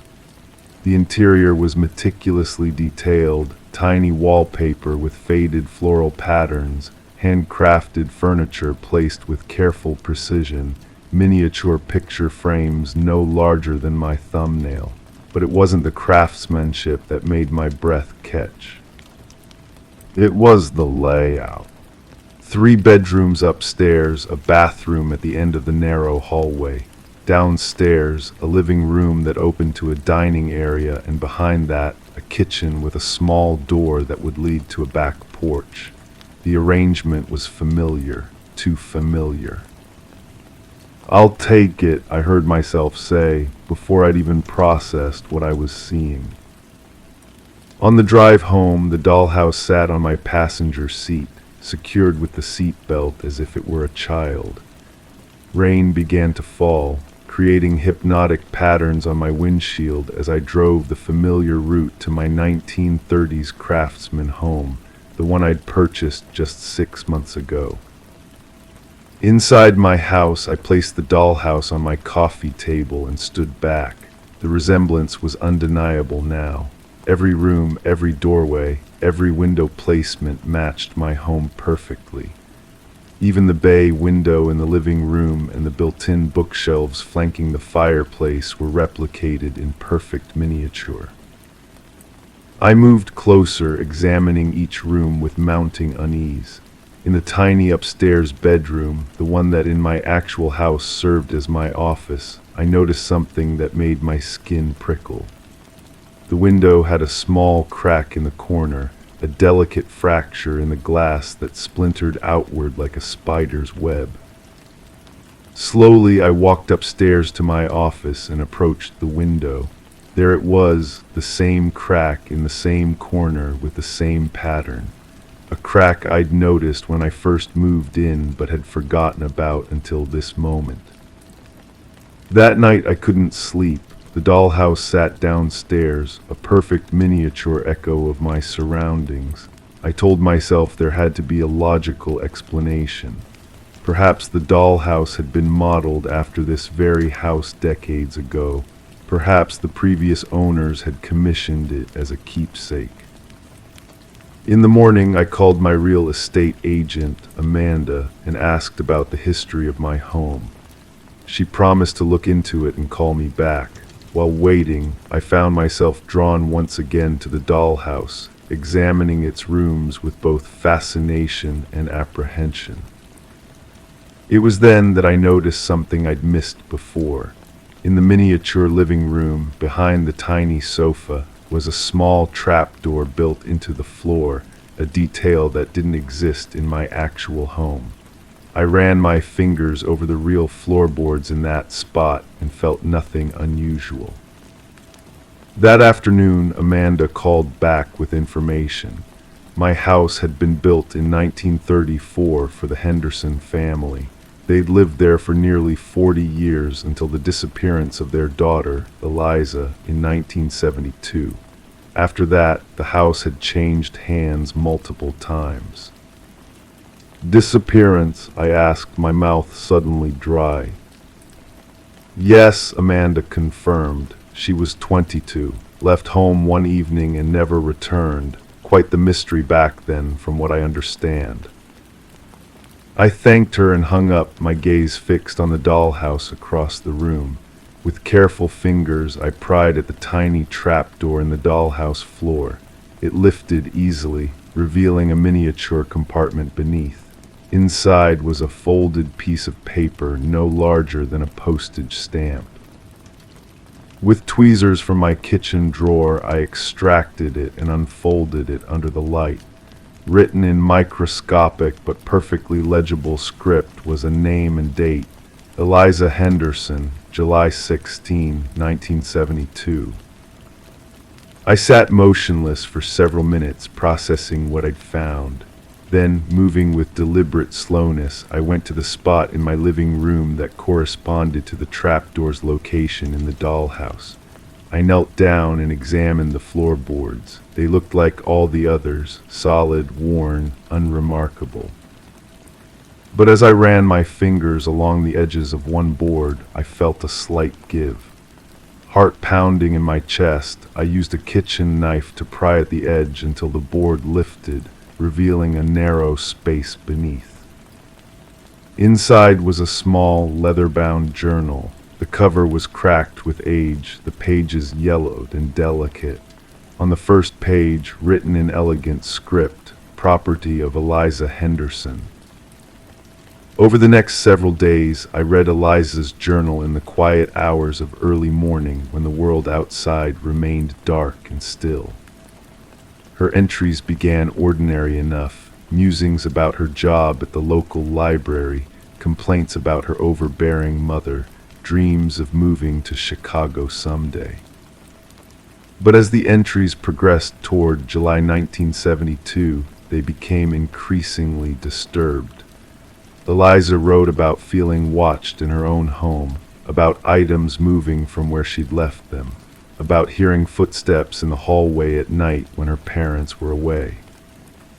The final entry was dated July 16, 1972. I found a dollhouse in my room today. I don't know where it came from. Mother denies putting it there. It's a perfect replica of our house, down to the smallest detail. Even the books on my shelf are recreated in miniature. But there's something wrong with it. The tiny figures inside, they move when I'm not looking. I know how that sounds, but I've marked their positions and they change. The male figure was in the kitchen this morning. Now he's at the foot of the stairs looking up. I'm going to take the dollhouse away from this place tonight. I have to get it out of this house. That was the last thing Eliza Henderson ever wrote. I closed the journal and looked across the room at the dollhouse on my coffee table. For the first time, I noticed what I'd overlooked before: tiny figures placed throughout the rooms. A man at the foot of the stairs looking up, a woman in the kitchen, and in the upstairs bedroom that mirrored my own, a small female figure lying on the bed. With trembling hands, I approached the dollhouse and peered into the bedroom window. The figure was positioned exactly where I slept each night. That evening, I packed an overnight bag and checked into a hotel downtown. I needed distance, perspective. I needed to think about what to do with what I'd found. When I returned home the next day, I went straight to the living room, determined to take the dollhouse to the local historical society along with Eliza's journal. They needed to be examined, documented. Perhaps they might even provide clues about what happened to her. But the dollhouse was different now. The tiny figure that had been in my bedroom was now standing in the living room, precisely where I stood. And upstairs in my actual bedroom, I found something placed carefully on my pillow, a miniature journal, an exact replica of the one I'd found beneath the floorboards. I still live in the house. I've contacted the police about Eliza's journal, and they've reopened her case as a potential homicide investigation. They took the journal but left the dollhouse, seeing it as nothing more than an unsettling coincidence. But I know better. Each morning, the figures in the dollhouse have moved to new positions. Each evening I find some small object from the dollhouse placed somewhere in my actual home, a tiny teacup on my kitchen counter, a miniature book on my nightstand. Sometimes in the silence of night, I hear the faintest sound of tiny footsteps across wooden floors. And sometimes when I look into the dollhouse windows, I catch a glimpse of a small face looking back, a face that resembles the photograph of Eliza Henderson that now hangs on the wall of the local police station. I've tried to leave this house several times, but something always draws me back. I wonder sometimes if I'm becoming part of the dollhouse narrative, another figure moved by unseen hands, another mystery that will someday be discovered. And each night before I try to sleep, I check the dollhouse to see where my figure stands, wondering if its position might reveal what tomorrow holds, or if, like Eliza, I might someday disappear, leaving nothing behind but a journal and a perfect miniature of the life I once lived. Story 8. The carpeting in the hallway absorbed my footsteps like a whisper being drawn into wool. I moved slowly, deliberately, my voice recorder in one hand, camera in the other. The air felt heavier here, cooler than the rest of the house, as if reluctant to circulate past the final door on the left. The real estate listing had advertised 4 bedrooms. We had found 3. "This one doesn't appear on any of the floor plans," my partner Jensen murmured, careful not to disturb the silence that seemed to cling to this part of the house. "No records of renovation either." I ran my fingers along the faded wallpaper, feeling the subtle transition from smooth to rough as we approached the anomaly. The door at the end of the hall had no knob, no keyhole, just deep gouges in the wood, as if someone had been desperate to claw their way in, or perhaps out. The scratches formed no pattern I could discern, but they carried an urgency that made my skin prickle despite the controlled temperature of the empty house. "How long has the property been vacant?" I asked, my voice automatically dropping to match the hushed atmosphere. 3 years, 2 months, 17 days, Jensen replied, flipping through his notebook with practiced precision. He had always been meticulous with details. Previous owners were the Calloway family, husband, wife, teenage daughter. I nodded, focusing my camera on the damaged wood, and they left suddenly. Overnight, neighbors said they packed a single suitcase each. Left furniture, clothes, family photos, everything. The gouges in the door looked desperate, frantic even. I traced them without touching, noting how they deepened near the center, where a doorknob should have been. "Building inspector says there's definitely space for another room here," Jensen continued. "Tax records show square footage that exceeds what we can account for."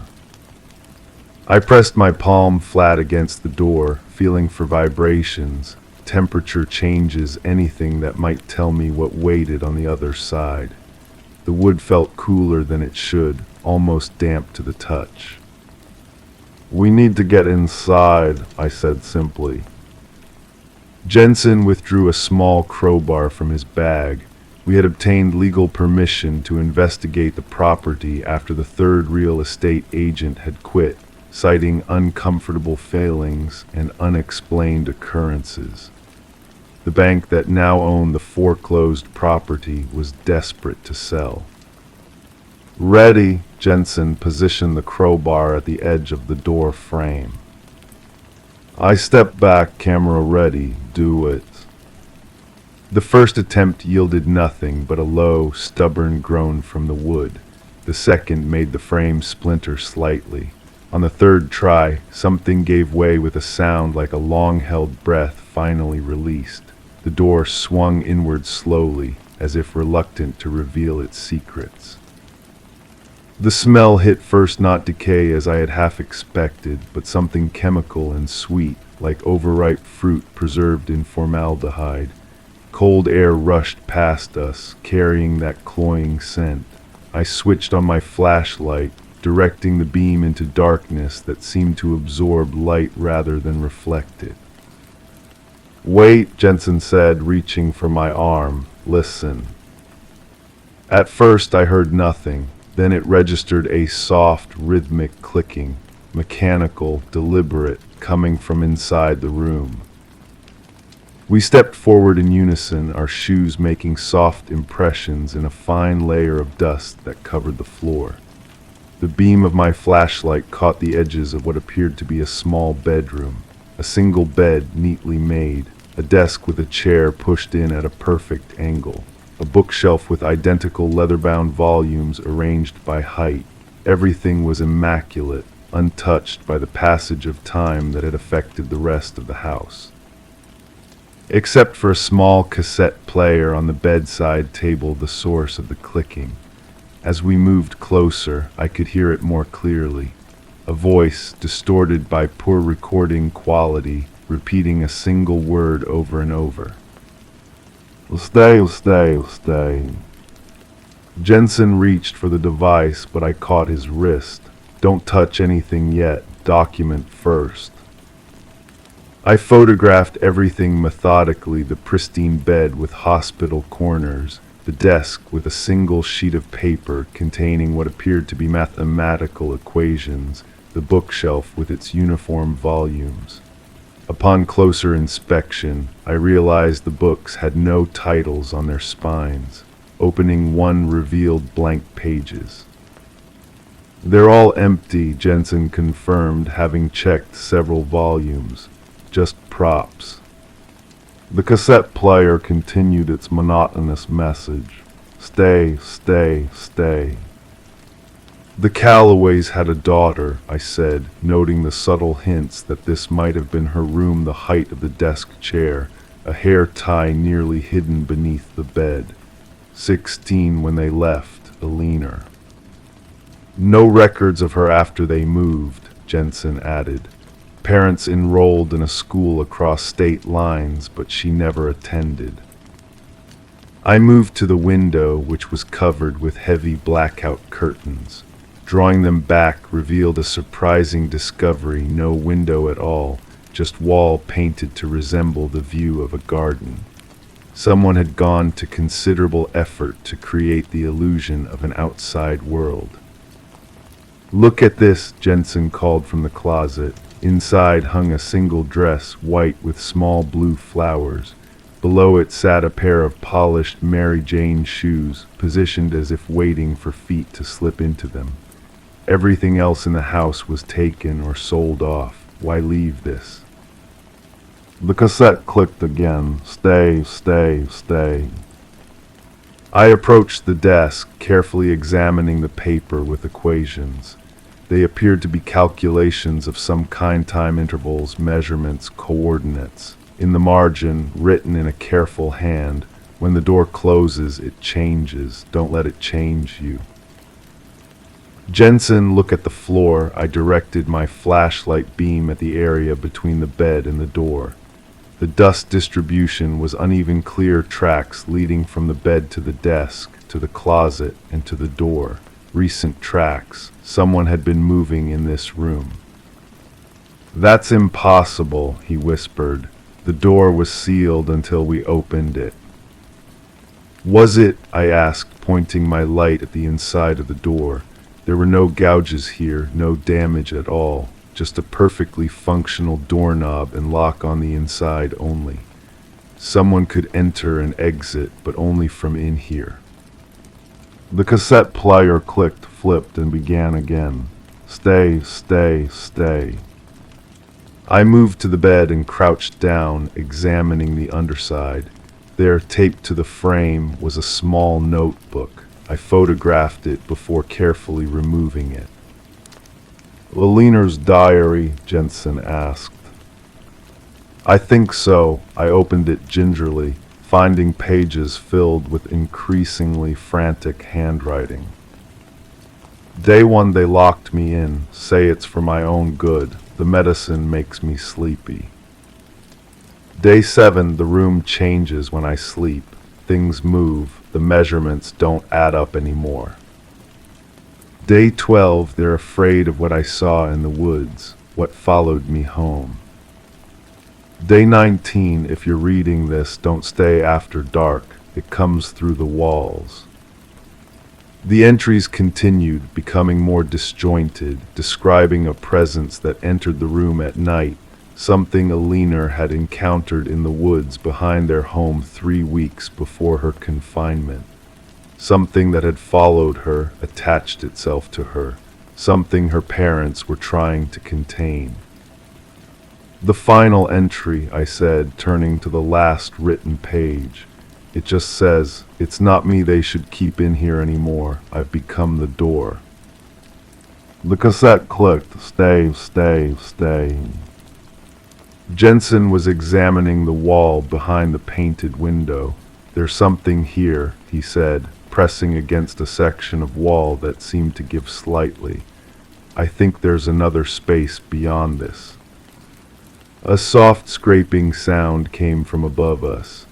Both our flashlight beams shot upward to the ceiling, where fine dust was drifting down from a corner. "The room is 17 feet long," I said quietly, remembering the measurements we'd taken earlier. "But from the outside, there's only space for 15. "We need to leave," Jensen said, his usual calm professionalism cracking slightly. "We document from outside, get a structural engineer to assess." The cassette player stopped abruptly. The silence that followed felt heavy, expectant. Then, instead of the repeated "stay," a different voice emerged from the machine, younger, female, exhausted. "It's too late. You opened the door. Now you're part of the room." A sudden draft extinguished our flashlights simultaneously. The door behind us slammed shut with violent force. In the perfect darkness, I felt something brush against my cheek, cool, dry, like paper being drawn across skin. "Jensen," I called out, reaching blindly in the direction he had been standing. My hand touched the wall where he had been, smooth, solid wall. No Jensen. The cassette player clicked on again in the darkness, but the voice had changed once more. This time it was Jensen's voice, unnaturally flat and distant. Stay, stay, stay." I fumbled for the doorknob, finding nothing but smooth wood under my panicked fingers. The gouges were now on the side of the door. I was now the one desperate to claw my way out. Behind me, the cassette player continued its monotonous message in a voice I recognized as my partner's. Around me, in the perfect darkness, I felt the dimensions of the room shifting, expanding, becoming something else entirely. And I understood with horrifying clarity what had happened to Alina Calloway. She hadn't been locked in this room to protect her from something outside. She had been locked in to protect everyone else from what she had become. And now, as I feel the walls breathe around me, as I hear whispers in the darkness that sound like my own voice echoing back at me, I understand why the real estate listing advertised 4 bedrooms when visitors could only find 3. Some doors are not meant to be opened. Some rooms are not meant to be found. The cassette clicks on in the darkness. My voice now joins the others. Stay, stay, stay. Story 9. I remember the afternoon clearly.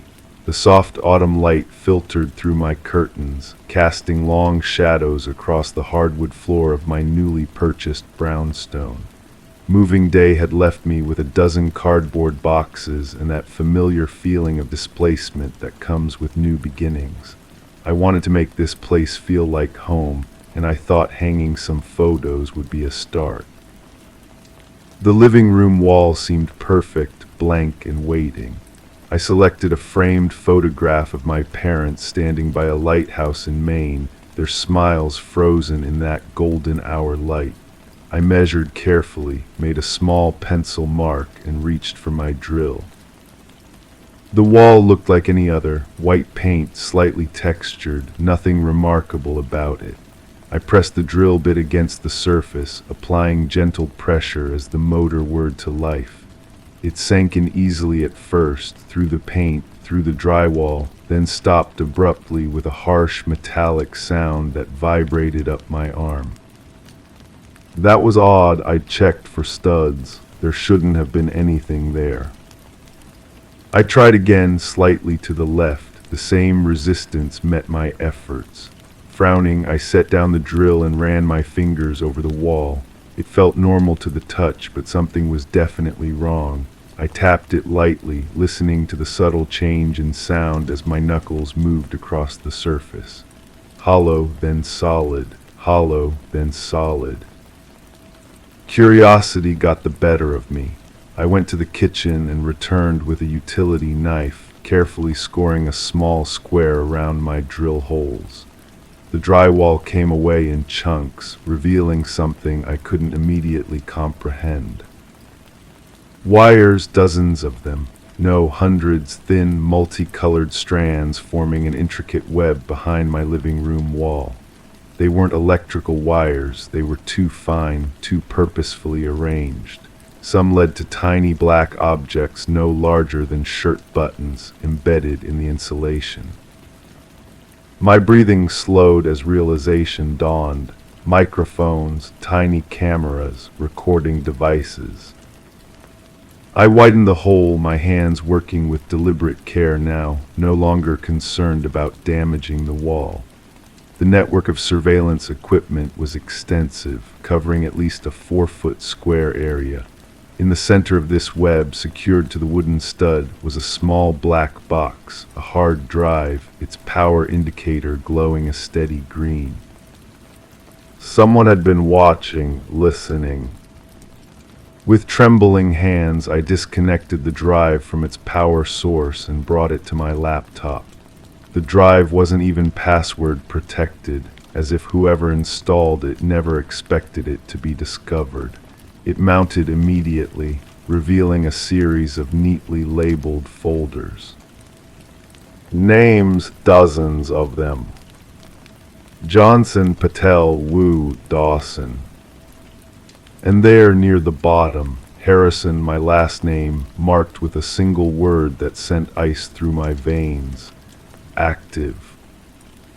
The other folders contained years of surveillance, audio files date-stamped daily, video clips organized by room, by interaction, by visitor, notes and text files detailing movements, conversations, habits. Some folders were marked inactive or relocated. The oldest records went back 9 years, long before I had purchased this brownstone 3 months ago. I opened my own folder with a sense of dread. The oldest file was dated exactly 3 months ago, my first day in the house. The most recent was from this morning, just hours before I decided to hang that photograph. There was my voice speaking on the phone with my sister about our weekend plans. There I was making coffee in the kitchen, humming that song I couldn't get out of my head. There was the shower running, the sound of pages turning as I read in bed. Every private moment, every conversation, every sound. I sat back, the enormity of the invasion washing over me in waves. Who would do this, and why? The previous owner was a quiet older woman who had lived here for decades before moving to Florida. The realtor had mentioned nothing unusual about the property. I scrolled through the other folders, searching for patterns, for anything that might explain the purpose behind this elaborate surveillance system. The subjects appeared unrelated, different ages, professions, family structures. The only commonality was the address, this house. In one folder labeled Dawson, inactive, I found a video file different from the others. It showed a man, presumably Dawson, discovering one of the cameras. The footage abruptly ended. His folder contained nothing after that date. My pulse quickened. What happened to Dawson after he found the camera? The sound of a car door closing outside startled me back to the present. I moved to the window, carefully peering through the curtains. A postal service truck was parked across the street, the mail carrier methodically filling mailboxes. Nothing suspicious, yet I couldn't shake the feeling of being watched, even now. I returned to the hole in the wall, examining the equipment more carefully. This wasn't amateur work. The installation was professional, meticulous, the wires bundled and secured with precision, the devices positioned for optimal coverage. Whoever had done this knew exactly what they were doing. A thought struck me. If there were devices in this wall, what about the others? The bedroom, the bathroom, how extensive was this network? I spent the rest of the day in a careful, methodical search of my home. I found more, much more. Every room contained at least one microphone. The main living areas had hidden cameras built into light fixtures, smoke detectors, even the thermostat, all feeding back to additional hard drives concealed within the walls. Night fell as I sat cross-legged on my living room floor, surrounded by disconnected surveillance equipment and several external hard drives full of data. I had decisions to make. The police, certainly, but what would I tell them? That my house had been bugged by an unknown entity for nearly a decade, that previous residents had been watched, recorded, studied, that I might be in danger. Would they even believe me? I was organizing the drives when I noticed something I had overlooked, a small notation in the file system, a network address. The drives weren't just storing data, they were transmitting it. Somewhere, someone was receiving these recordings in real time. And they would know that the transmission had stopped. My phone rang, the sound sharp and jarring in the quiet room. An unknown number. I let it go to voicemail, heart racing. A text message followed immediately. We see you've been doing some redecorating, Ms. Harrison. Perhaps we should talk about your wall. I stared at the message, my mind racing through options. Whoever they were, they knew I had discovered their equipment. They were reaching out instead of simply disappearing, which meant they either weren't worried about being identified or they had some leverage I didn't yet understand. The phone rang again, same number. This time I answered. Who is this? My voice remained steadier than I expected. Someone with an interest in your property, the voice replied. Male, measured, neither young nor old. More specifically, in what happens within its walls. You've been spying on me, on everyone who's lived here. Monitoring would be a more accurate term, he corrected, as if we were discussing something as mundane as a utility reading. And now we have a situation that requires resolution. The resolution is simple, I said. I'm calling the police. A soft chuckle came through the line. Before you do, you might want to open the folder marked Insurance on the main drive, the one you haven't examined yet.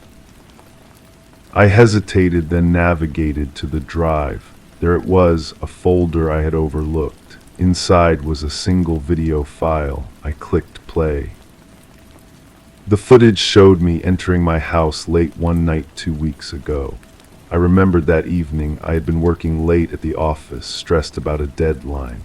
The camera captured me pouring a large glass of wine, then another, then a third, then the call I made, slurring slightly. I couldn't hear the audio, but I remembered the conversation, an angry, intoxicated rant to my ex about the custody arrangement for our daughter. Things I had said in what I thought was the privacy of my own home. things that could damage my ongoing custody case if they were made public. That's just one example, the voice said, clearly aware that I was watching. We have similar insurance for all our subjects. People say and do many interesting things when they believe no one is watching. The implication was clear. They had leverage on everyone. What do you want? I asked, closing the video. For now, simply for you to repair the wall and reconnect our equipment. And if I refuse, then certain recordings might find their way to interested parties. In your case, perhaps to the family court judge overseeing your custody arrangement. Blackmail classic and effective. I need time to think, I said finally. You have until tomorrow morning. We'll be in touch. The line went dead. I sat in the dim light of my living room, surrounded by the disassembled surveillance system that had captured every private moment of my life for the past 3 months and the lives of countless others before me. The wall was open, exposing the truth that had been hidden behind layers of drywall and paint. Sometimes it's not what we find in the walls that haunts us. It's the realization that some walls are never truly our own. I looked at my phone, then at the hard drives, evidence of a crime, certainly, but also evidence that could be used against me, against all of us who had lived here. Tomorrow would come with decisions, hard ones. For tonight, I sat vigil in my compromised home, wondering how many other walls in how many other houses concealed similar secrets. Wondering who was watching, always watching from the other side. Story 10. She wiped the steam off the mirror, gazing at her reflection. Yet something felt amiss. Her features appeared normal, her attire unchanged. But the longer she peered, a sense of unease crept in. A fleeting movement caught in the corner of her eye. A subtle shift not of her own doing. When she turned away, her reflection remained motionless, observing. This marked the beginning of Rebecca Thorne's enigmatic journey. What unfolded would puzzle investigators and cast a shadow over the community for years to come. Rebecca resided solo in a modest apartment nestled in a serene suburb. Known for her methodical nature and reserved demeanor, she led a solitary existence, maintaining a polite rapport with her neighbors. Her occupation as a data analyst for a mid-sized firm dictated a life governed by routine and exactitude. Never did anyone suspect she would become the focal point of one of the decade's most inexplicable criminal inquiries. The initial signs seemed trivial. Objects in Rebecca's home subtly rearranged, nothing missing, just displaced. A mug shifted to a different shelf, books reorganized, her toothbrush on the opposite side of the sink. She brushed these anomalies aside as byproducts of exhaustion from long hours spent scrutinizing spreadsheets under harsh fluorescent lights. Detective Marion Shaw received the first complaint when Rebecca, after enduring weeks of disturbances, finally sought help from the authorities. The initial evaluation found no evidence of a crime, suggesting a potential issue for mental health services rather than law enforcement. Shaw documented the grievance, deeming it non-urgent among a pile of cases. There was no concrete evidence, Shaw later recounted. No signs of forced entry, no missing belongings, just a woman sensing something amiss in her own abode. However, the incident with the bathroom mirror altered everything. During her subsequent interaction with the police, Rebecca recounted in vivid detail how her reflection seemed to move independently, creating an eerie sensation of being under surveillance, even in solitude. This time she presented proof, footage from a security camera she had installed, aimed at her front door. The recording unveiled a sight that sent shivers down the spines of even the most seasoned officers. The grainy video captured Rebecca leaving for work in the morning, followed by an identical figure using a key to enter her apartment 20 minutes later. Forensic experts scrutinized the footage for signs of tampering or digital manipulation, finding none. The intruder moved like Rebecca, dressed like her, even carried the same distinctive leather bag. However, timestamps from her workplace security system indicated that Rebecca had already swiped into her office building miles away. "We are facing a doppelganger scenario," Detective Shaw informed her superior. "Someone who has meticulously studied Ms. Thorne and can replicate her with chilling accuracy." The investigation intensified. Fingerprints found throughout the apartment matched solely with Rebecca's, devoid of any foreign DNA. Neighbors reported nothing out of the ordinary, just Rebecca's usual comings and goings. One neighbor, Mrs. Keller, recalled greeting Rebecca upon her return home one evening, receiving no response, a deviation from her typical behavior but not alarming. Rebecca commenced documenting the disturbances in a journal. Minor alterations in her living space escalated. Food vanished from her fridge, unremembered meals consumed. Her computer displayed searches she hadn't initiated. Most unsettling were the photographs on her phone selfies resembling her, yet taken without her recollection, her expression in some subtly askew, the smile too wide, the eyes too intense.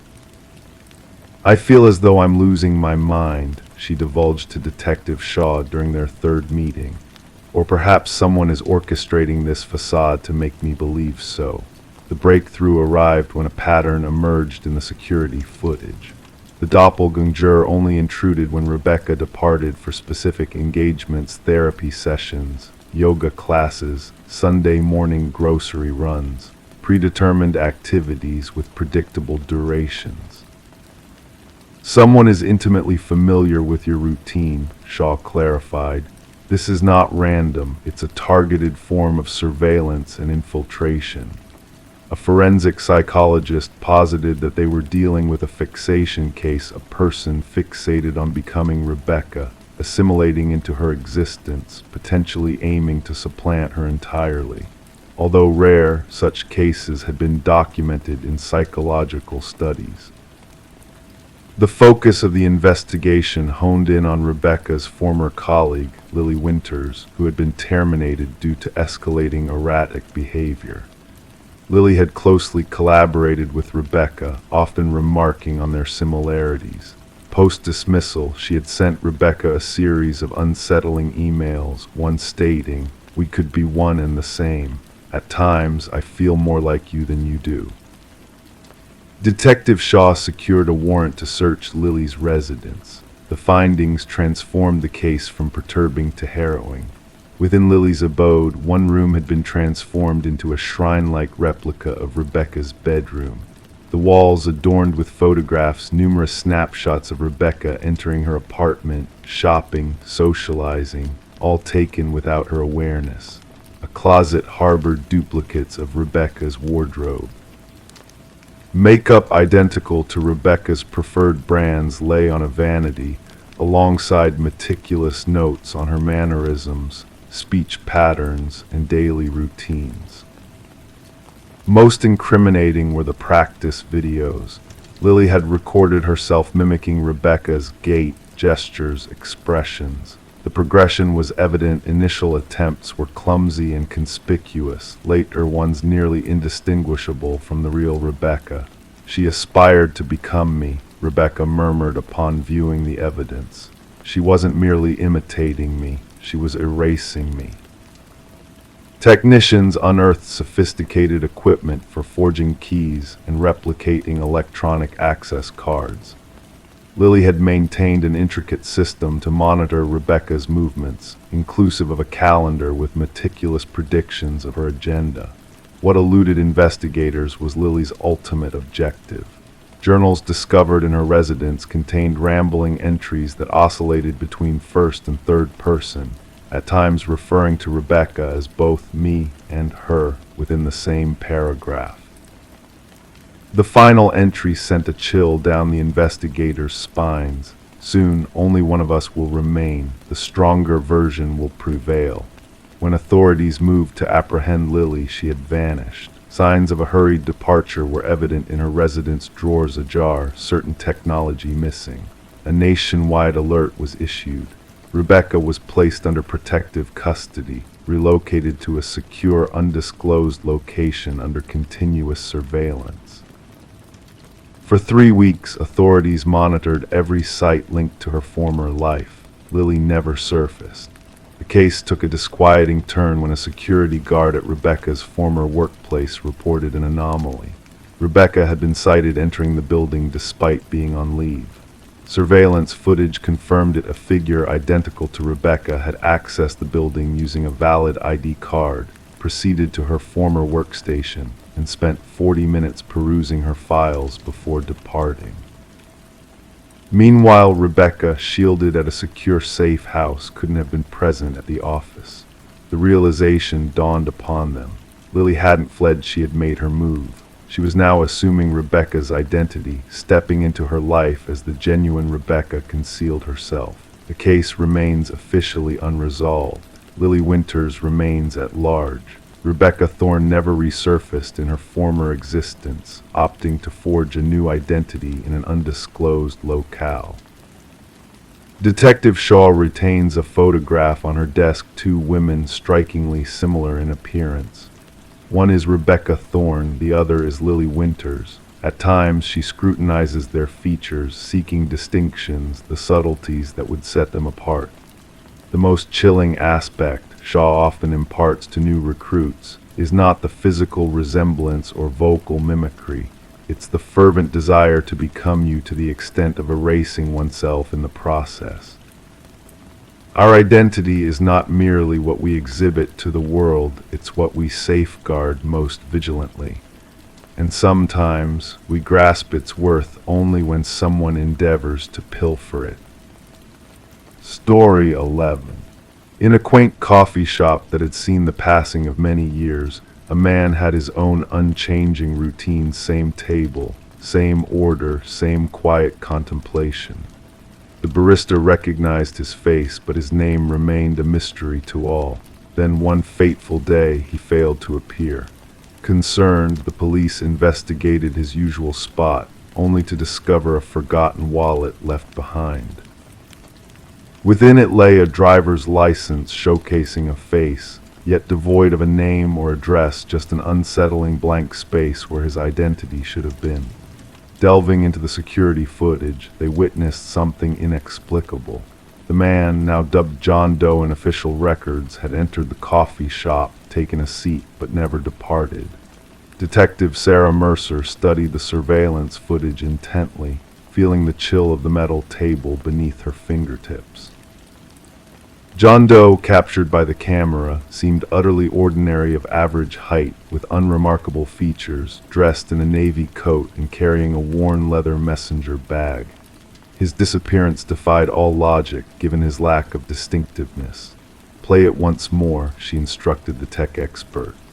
The footage revealed John's arrival during the bustling morning hours, his usual black coffee order sans sugar, and his retreat to a secluded corner table shielded by a decorative plant. There he sat, extracted a notebook from his bag, and began jotting down thoughts. Now and then he would sip his coffee and gaze out the window. Then came the pivotal moment. He placed his wallet on the table, rose, and headed towards the restroom corridor. Yet he never returned to his seat. He never emerged from any exit. He simply vanished into thin air. "Check the bathroom footage," Mercer requested. "That's the strange part," the specialist responded. "He never entered any restroom. We've scrutinized every angle. It's as if he evaporated." Back at the precinct, Mercer spread out the wallet's contents on her desk. The driver's license image matched the enigmatic man, but where personal details should have been, blank spaces stared back. The credit cards bore no names, only random 16-digit sequences that led to non-existent accounts. Neatly arranged cash of various denominations, a coffee shop receipt dated 3 days prior, and a solitary business card devoid of any text save for a faintly printed phone number. Upon dialing the number, Mercer encountered silence on the other end, accompanied by the rustling of paper as if someone were flipping through sheets. After 30 seconds, the call abruptly ended. The barista, who had served John for years, offered limited insights. He seldom spoke, always courteous, though. Generous with tips, perhaps he had an accent, but his soft-spoken manner made it hard to discern. Did he interact with anyone here, engage in conversations? Mercer inquired. Never, always by himself, engrossed in that notebook. The notebook lay untouched on the table alongside the forsaken wallet, its pages filled with cryptic lines resembling code or ciphers. Department cryptographers grappled with deciphering its contents. Among the scribbles were architectural sketches of buildings unknown to the area. Mercer dispatched officers to circulate photos of John Doe in the neighborhood. No one recognized him. No missing persons report matched his description. His fingerprints eluded all databases as if he were a phantom exclusive to the coffee shop's confines. During her probe, Mercer noticed an anomaly in the security footage. Each morning John entered, the camera's timestamp flickered briefly. The tech expert dismissed it as a glitch, but Mercer harbored doubts. Returning to the coffee shop, she settled at his table, affording a view of both the entrance and the restroom corridor. Suspended between them hung an antique mirror adorned with symbols akin to those in John's notebook. Upon the owner's arrival, Mercer questioned him about the mirror. "That old thing, been here longer than me, came with the building, heavy as can be, needs two to move it. Has it ever been relocated?" "For cleaning or redecoration. Not in my tenure. Why do you ask?" Mercer approached the mirror, examining her reflection. The glass bore a slight distortion, lending her image an uncanny depth. Expecting cool glass, she felt an unexpected warmth upon touching it. The forensics team analyzed the mirror upon its removal, unveiling a small, concealed cavity behind it. Within lay a stack of identical wallets, each containing a blank driver's license photo. Adjacent sat a leather-bound journal brimming with entries scripted over decades, mirroring the handwriting in the tabled notebook. The final entry read, "The experiment must cease. They draw near. The portal is closing." Scattered throughout the hidden compartment were John Doe's fingerprints. Carbon dating of the earliest wallet hinted it was 50 years old, yet the photograph displayed an unchanging visage. The journal entries hinted at experiments concerning temporal displacement and identity transference, with mentions of crossing back and window points. One passage seized Mercer's attention. The coffee shop serves as a nexus, a point of convergence for realities. The mirror acts as the portal. When alignment occurs, traversal becomes viable. As the inquiry deepened, peculiar occurrences unfurled around the coffee shop. Patrons reported seeing their reflections moving autonomously in the window's glass. Many swore to have glimpsed John Doe seated at his customary table, despite surveillance footage showing an empty seat. The breakthrough came when an elderly woman reached out to the police station regarding the investigation. She introduced herself as Margaret Keller, a former physicist involved in classified governmental projects.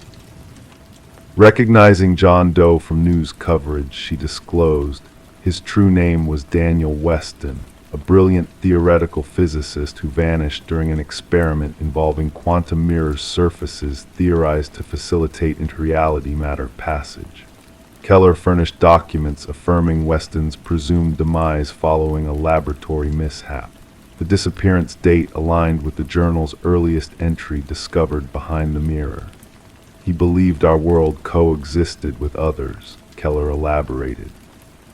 He posited that specific locations acted as junctions between these realms, gateways enabling traversal. Armed with this revelation, Mercer revisited the coffee shop. She learned that the building occupied the former site of the research facility where Weston had twirled. The coffee shop had been erected directly atop the laboratory where he vanished. The case's pinnacle arrived as Mercer, reviewing security footage late one solitary night, discerned an oversight in the recordings. Reflected in the mirror's background, she observed John Doe Daniel Weston observing himself at the table. Two iterations of the same man coexisting simultaneously. Rushing to the coffee shop to reevaluate the mirror, she found it shattered on the ground. Amidst the shards lay a final note scribed in the familiar hand. The experiment concludes. The portal seals shut. Do not pursue. The enigma of the man who never existed lingered unresolved. Subsequently, the coffee shop shuttered post-inquiry, its edifice eventually razed. Weston's remains evaded discovery, while his journals and notebooks vanished from the evidence vault under mystifying circumstances. Mercer relinquished her post not long after. Locals sometimes cited her on her porch, feverishly jotting in a notebook akin to Weston's. Adorning her wall hung a fragment of an antique mirror, its surface occasionally rippling when unobserved. Story 12. In a small town nestled among towering trees, there was a house at the edge of the woods that people never spoke of. It stood solitary, its windows dark, its porch worn down by the passage of time. No one laid claim to it, no one could recall who erected it. But when a group of adventurers ventured too close, they stumbled upon something peculiar, names etched into the wooden panels, carved deep as if to serve as ominous warnings. At the very end of the list, untouched by weather, was a name unfamiliar to them all. And then a hushed whisper escaped one of them, quivering, "That name belongs to me." Under the veil of night, a call came into dispatch, catalogued as a routine trespassing incident. The voice on the other end belonged to Mason Wright, the leader of the group who had stumbled upon his own name engraved on the abandoned house. The responding officers anticipated nothing beyond juvenile mischief, perhaps a jest among companions. However, what awaited them defied all logic. Detective Sarah Keller arrived as darkness blanketed the forest, her flashlight piercing through the gloom to reveal the weathered front of the building. The names, 27 in total, traced down the eastern wall. Some had faded with age, nearly imperceptible against the aged wood, while others remained sharp as if freshly carved. And at the base, Mason Wright, the incisions still redolent of sawdust. "I've never been here before," Mason asserted, his words materializing as mist in the frigid air. "I can't fathom how anyone could know my name." The inquiry commenced with scrutinizing the backgrounds of each listed name. The findings sent shivers down the spines of the detective team.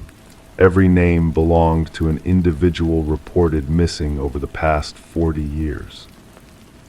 Some cases had turned cold, others remained active, yet all shared a chilling commonality: the individuals had vanished while hiking alone. Forensic specialists meticulously documented each carving, noting the differing depths, techniques, and weathering patterns. The oldest name, Rebecca Hansen, aligned with a missing persons case from 37 years prior, recounting a young woman who entered the woods and never returned. Search parties unearthed naught but a lone hiking boot by a stream. Detective Keller delved into Mason's narrative extensively. His account remained unwavering. He bore no ties to the area beyond this expedition with 4 college comrades. They had picked the trail at random, based on an online suggestion. Nothing in his history linked him to the other names adorning the wall. Attention shifted to Mason's companions. Emily Chen, the group's photographer, presented snapshots taken during their trek. Upon review, analysts discerned something unsettling. A blurred figure loomed in the background of 3 separate images. A tall, gaunt silhouette, often obscured by the trees. "We never encountered anyone else on the trail," Emily affirmed. "We would have remembered." Detective Keller sanctioned a search of the interior of the house. The edifice seemed forsaken. Dust cloaked every surface. Furniture lay shattered and strewn. Yet in the basement, officers unearthed a harrowing tableau. Personal effects of the missing hikers were meticulously arranged on wooden shelves. Watches, backpacks, cameras, wallets, each item tagged with a corresponding name from the exterior wall. Technicians methodically cataloged every item. Beneath ultraviolet light, bloodstains emerged on the concrete floor, evidence of years of scrubbing attempts. Despite ground-penetrating radar unveiling no buried bodies beneath the dwelling, cadaver dogs persistently alerted near the densely wooded rear of the property. As the investigation escalated, Detective Keller noted peculiar conduct from Mason Wright. He began recounting eerie incidents, mutterings outside his flat, fresh footprints leading to his door but not away, shadowy figures observing from the street. The department assigned an officer for his safeguard, yet Mason's paranoia burgeoned. A breakthrough surfaced as researchers unearthed land records buried in county archives. The residence had belonged to a recluse named Victor Blackwood, a hunter who vanished 15 years ago without a trace, his disappearance left unprobed. Detective Keller secured a warrant to delve deeper into the encircling forest. The search party chanced upon a network of rudimentary hunting blinds, strategically situated along frequented hiking trails. Within one, they uncovered a journal chronicling meticulous observations, depictions of hikers, their paths, gear, and behaviors. The penmanship mirrored samples from Victor Blackwood's scant documents. The journal entries grew progressively unsettling. Initial pages delineated hunting tactics for fauna, while subsequent entries portrayed humans as quarry their routines, vulnerabilities, and techniques for their acquisition. The final pages provided intricate narratives of stalking each victim on the wall, complete with elaborate accounts of target selection. A manhunt for Blackwood was initiated across multiple jurisdictions. Helicopters equipped with thermal imaging scoured the woods. Tactical units methodically combed every crevice and cavern, yet the suspect eluded capture. Mason Wright ceased answering calls. Officers dispatched to his abode discovered it deserted, the chambers vacant. On his bedroom wall, freshly carved, was a solitary inscription: "The hunter becomes the hunted." The quest for Mason persisted fruitlessly for weeks. However, during a subsequent sweep of Blackwood's dwelling, forensic technicians unearthed a ghastly revelation. Concealed behind a false partition in the basement, they stumbled upon a small workshop housing woodworking tools, jars of wood preservatives, and a freshly hewn piece of timber engraved with a new name not yet affixed to the external wall. Detective Keller recognized the name instantly. It belonged to the primary forensic examiner who had surveyed the house during the initial probe. The examiner had called in sick that morning and was unreachable by phone.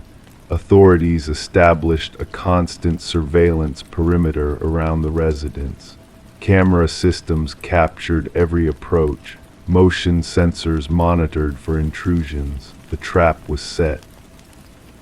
3 nights later, sensors triggered an alarm. Surveillance footage captured a figure emerging from the woods, towering and emaciated, moving with an otherworldly fluidity. The figure advanced towards the house, seemingly indifferent to the surveillance. As tactical teams drew closer, the cameras momentarily lost connection. Upon restoration, the figure had vanished. The house remains under perpetual surveillance to this day. Mason Wright and the forensic examiner were never located. The inquiry endures, with fresh resources allocated as analogous vanishings are reported in woodlands elsewhere. The names on the wall have transcended into legend among law enforcement. Some officers eschew uttering them aloud, while others shun the case in its entirety. Local hikers now steer clear of the house, fearing that merely mentioning it might add their names to that dreadful list, the names that no one utters. Story 13. In the heart of the city, there stood a budget hotel, its faded facade a testament to better days long gone. Guests passed through its doors fleetingly, seeking only a night's respite from the world outside. The weary clerk handed her the key, his eyes betraying a silent warning. "Just avoid the last door on the left," he whispered, a hint of unease in his voice. Intrigue beckoned her as she ascended the creaking stairs to her room. That night, bathed in the pale glow of flickering lights, she found herself standing before the ominous door. The brass handle sent a shiver through her as she reached out to touch it. To the naked eye, it was no different from its neighbors, yet an invisible force seemed to emanate from within. Pressing her ear against the cold wood, she heard a faint, rhythmic breath, like a secret heartbeat in the silence of the night. The next morning, Detective Morgan Reed arrived at the scene, her senses assaulted by the metallic tang of blood that lingered in the air. The room bore witness to a macabre ballet of chaos and order scenes of violence juxtaposed with untouched corners of normalcy. A young woman lay lifeless on the floor, her vacant eyes fixed on eternity, a silent witness to the horrors of the night.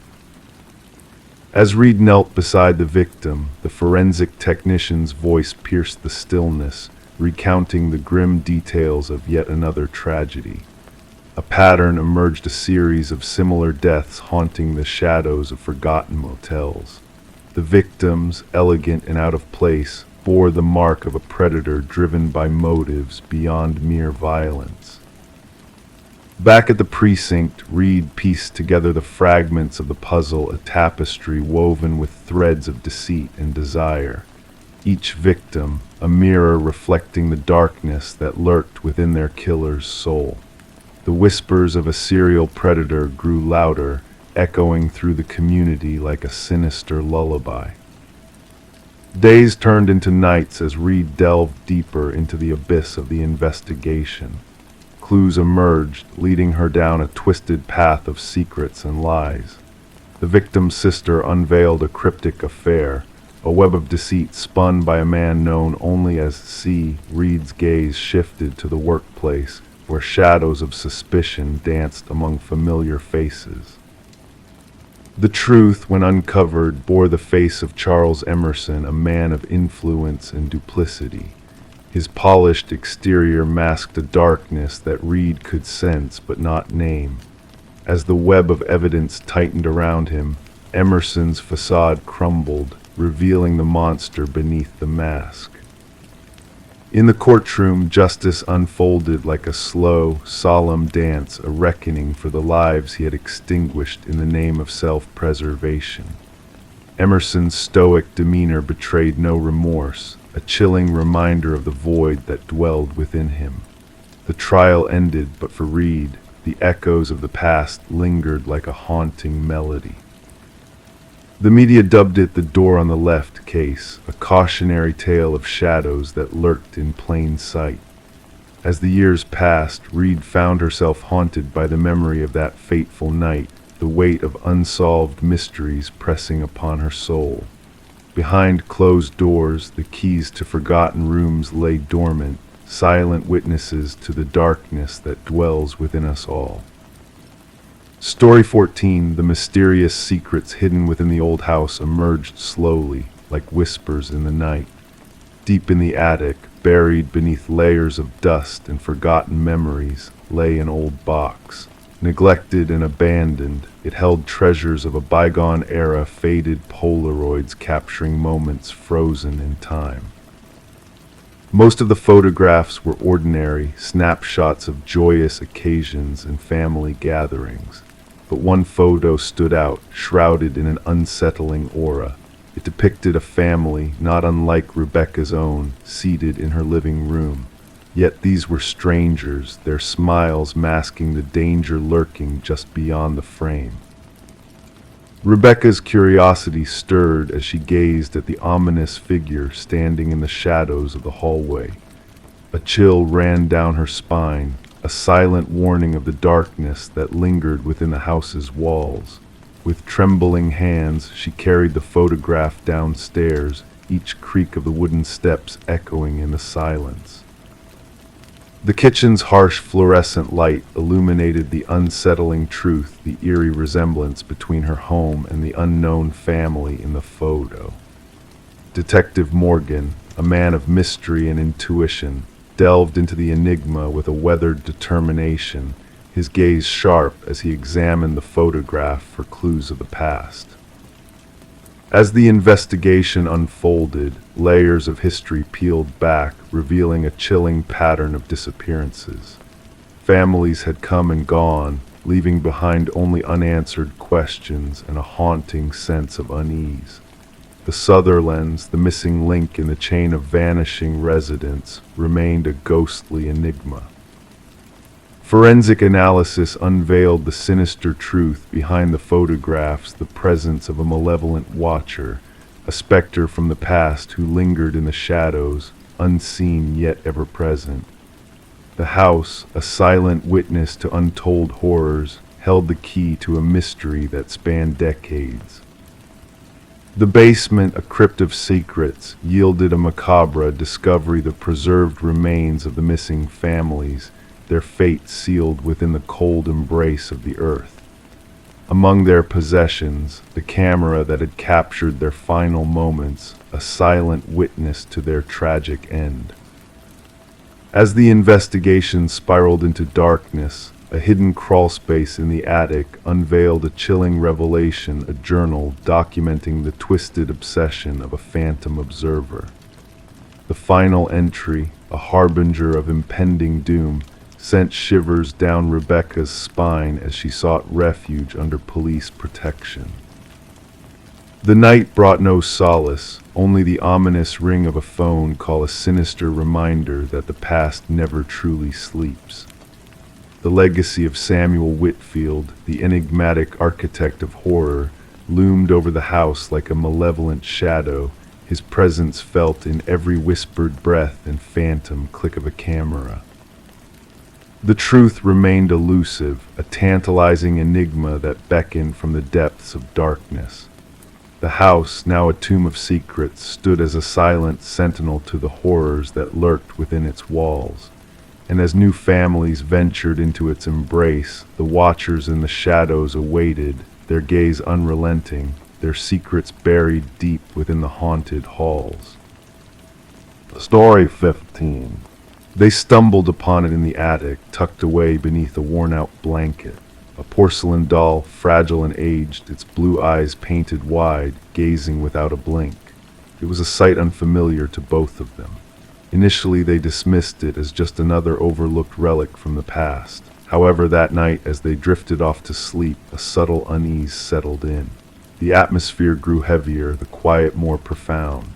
And when morning dawned, the doll had vanished from the attic, reappearing at the foot of their bed. Sarah and Michael, a young couple, had acquired the Victorian residence through an auction, captivated by its intricate woodwork and enigmatic allure, despite whispers of its troubled history. They were drawn to the stories woven into its very foundation, unaware that they were about to become part of its ongoing tale. Detective Rachel Winters answered the call on a crisp autumn morning. The female victim had been discovered in the master bedroom, her body arranged in an unnatural manner, limbs bent at precise angles, eyes wide with a frozen expression of terror. Meanwhile, the male victim was found in the hallway, seemingly caught in a desperate attempt to escape. The scene was pristine, no signs of forced entry, no traces of a struggle beyond the haunting final moments. The positioning is intentional, Detective Winters murmured, her voice barely above a whisper as she recorded her observations. The woman appears staged, like a doll plucked from a display case. The investigation commenced with thorough interrogations of neighbors. An elderly lady recalled glimpsing a shadow flitting behind an upstairs window when the couple should have been away. Another resident mentioned hearing what seemed like a child's laughter emanating from the vacant house in the dead of night.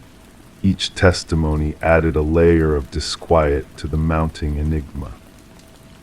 Forensic experts unearthed minuscule fibers scattered throughout the residence: vintage cotton and silk, akin to materials used in antique doll clothing. The fibers were most concentrated around the victims and the attic space. More unsettling was what they didn't uncover. No fingerprints besides those of the victims, no foreign DNA, no footprints where they shouldn't have been. "It's as if the perpetrator was never physically present," remarked the lead forensic analyst. The focus of the investigation shifted to the property's history. Records unveiled a recurring pattern. 3 previous owners spanning 6 decades had met mysterious ends. Each case remained unresolved, with reports of peculiar anomalies. One family recounted discovering antique toys in rooms they had just cleaned. Another documented hearing phantom footsteps when the house should have been empty. Deep in her search, Detective Winters stumbled upon a yellowed newspaper clipping from years past. It detailed a renowned doll maker who had once resided in a house with his daughter. The child's demise was shrouded in suspicion, and though the father was questioned, no charges were brought against him. Before his own tragic end, he had crafted one final doll, a replica of his daughter, said to be flawless. The inventory list from Sarah and Michael's purchase made no mention of such a doll. Further investigation unveiled a common thread among the victims. They had all made alterations to the attic, the same space Sarah and Michael had been renovating into a workspace prior to their demise.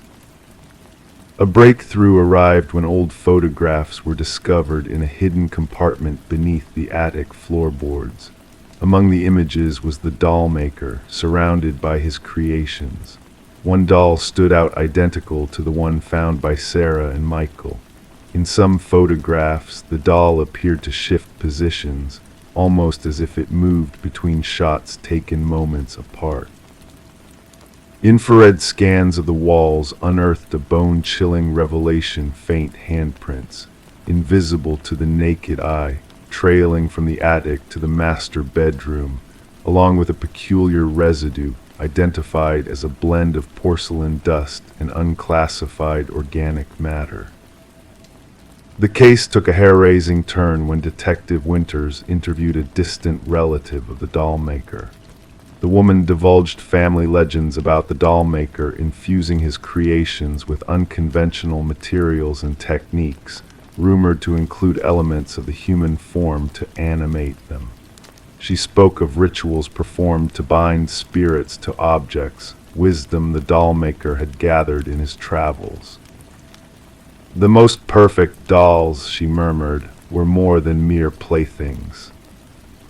Following this revelation, the investigation hit a roadblock. No suspects emerged, no traditional rationale aligned with the evidence. The case remained active, yet grew colder by the day. Detective Winters opted to retain the doll as evidence, securing it in a locked cabinet at the precinct. The morning after, officers discovered her office door ajar, the cabinet empty. Detective Winters sat at her desk, disoriented but unharmed, with no recollection of the night before. Surveillance footage during those hours displayed only static. The house was auctioned off once more, its dark past overshadowing its architectural grandeur, driving the selling price down. The new owners found the attic bare save for a neatly folded blanket in a corner. The doll remained elusive, and Sarah and Michael's deaths joined the roster of unsolved mysteries whispered about within the precinct. Rumors circulated of glimpses of the doll in evidence storage, though official checks never confirmed its presence. Detective Winters retired prematurely, citing personal grounds. On her final day, she extracted a single item from her personal files, a photograph of the doll maker and his collection. She sealed it in an envelope labeled "Never Open" and stowed it away. The new occupants reported no disturbances, opting to leave the attic undisturbed. Yet on tranquil nights, neighbors swore they caught sight of a faint shadow behind the attic window and heard gentle, childlike laughter wafting through the stillness. Story 16: The Unearthed Secret. Renovations always have a way of revealing hidden mysteries.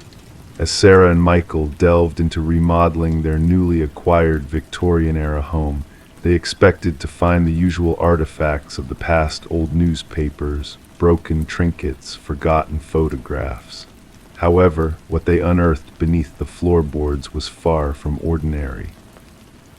A folded letter, aged and fragile, lay nestled beneath the wooden planks.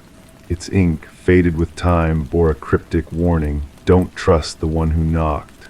Before the couple could fully grasp the implications of the message, 3 sharp knocks reverberated through the silent house, sending shivers down their spines. Detective Alina Reed arrived at the scene with her partner, the floorboards still exposed, unveiling a dark void beneath. With hands weathered by years of investigative work, she carefully retrieved the note, mindful of preserving any potential evidence. The couple had unknowingly contaminated it with their touch, but Reed's keen eye caught the genuine fear in their expressions as they recounted the eerie knocking sound. Background checks on Sarah and Michael revealed nothing amiss, just 2 newlyweds with solid reputations and stable lives. However, the history of their new home told a different tale. Previously owned by the Hargrove family for generations, the house had stood empty for 2 years following the passing of its last inhabitant, the reclusive widow Margaret Hargrove. Neighbors painted a picture of Margaret as a solitary yet amiable woman with no known enemies. Despite her seemingly uneventful life and peaceful demise, there lingered an unsettling aura surrounding the house. Forensic analysis dated the mysterious note back 2 decades, hinting at a time of distress and fear for its author.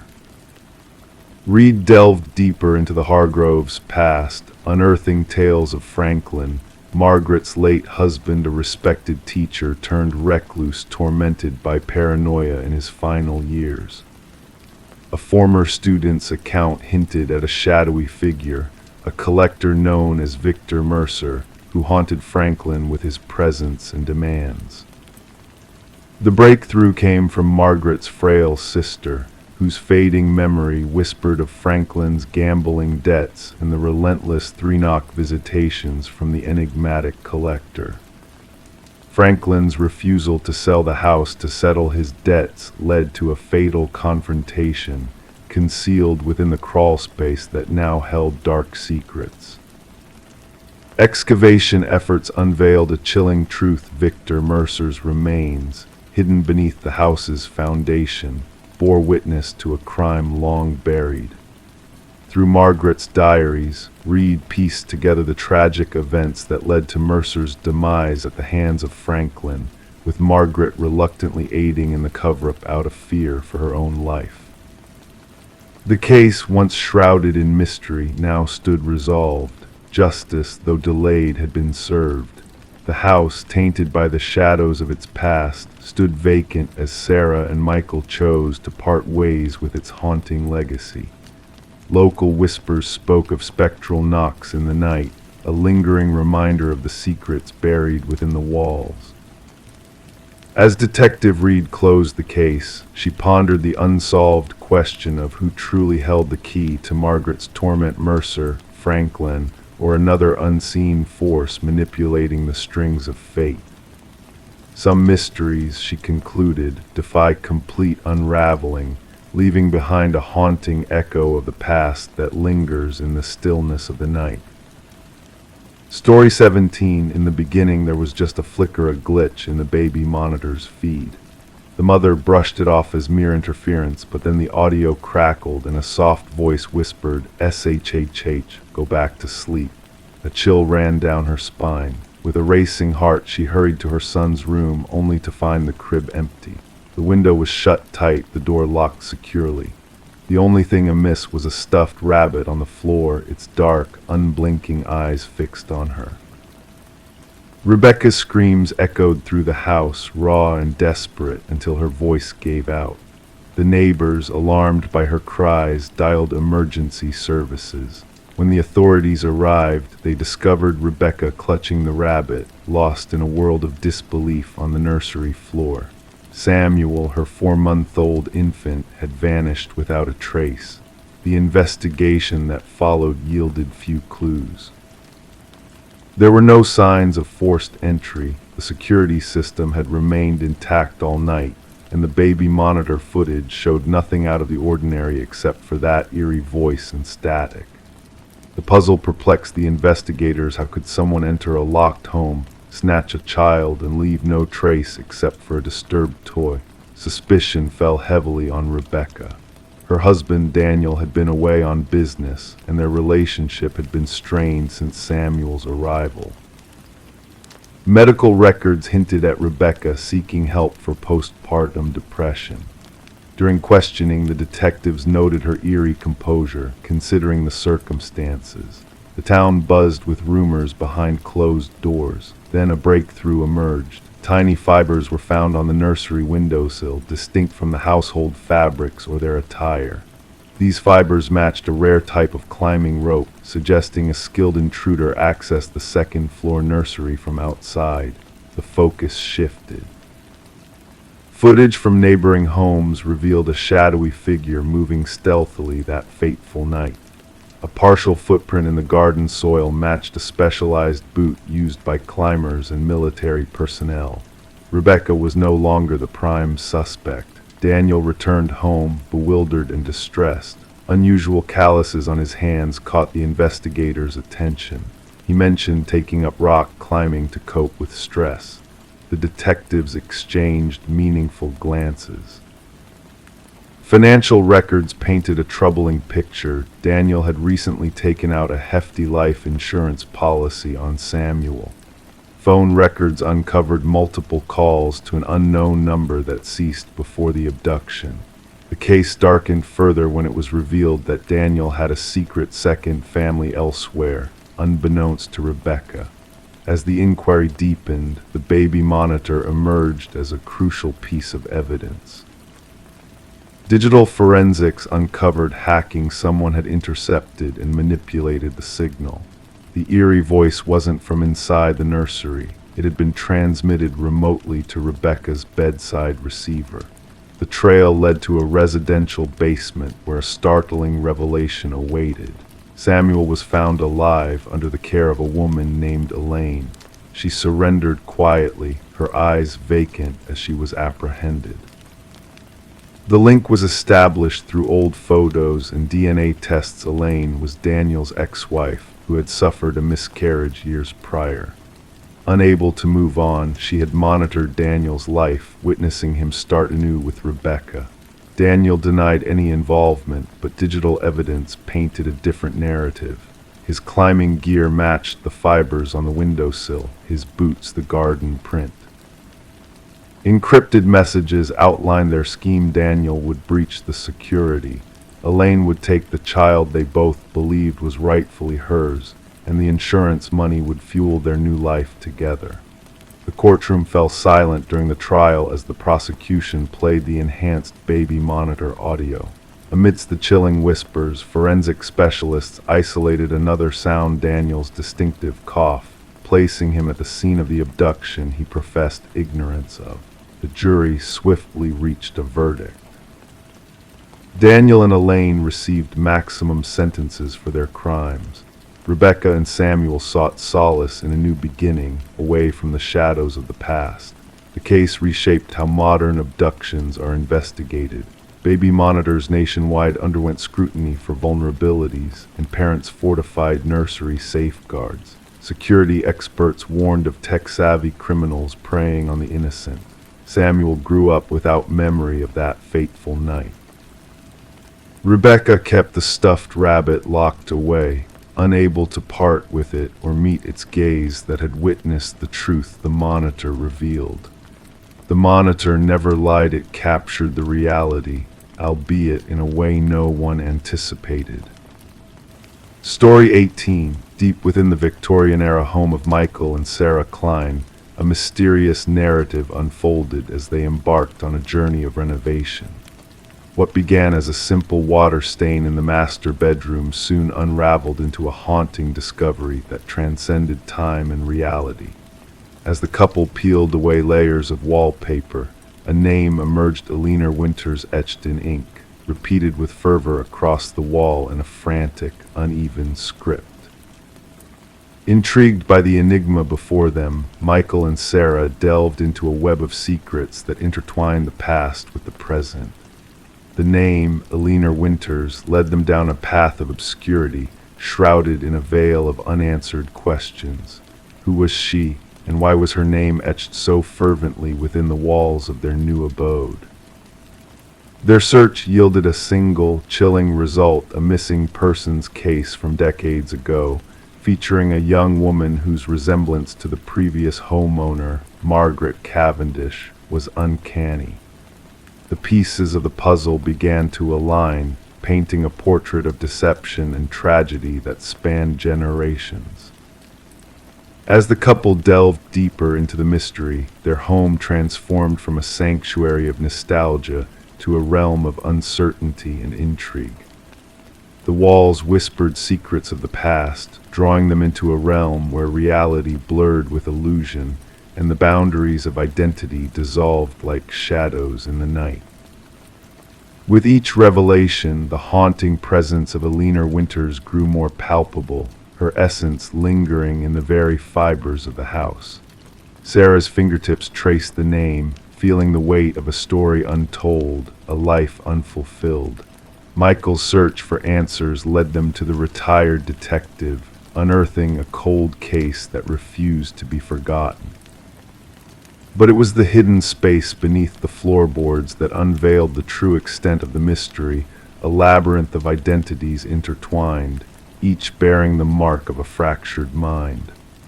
Alina Winters, Margaret Cavendish, Rebecca Eldridge, the names danced like ghosts in the shadows, each a piece of a puzzle that defied logic and reason.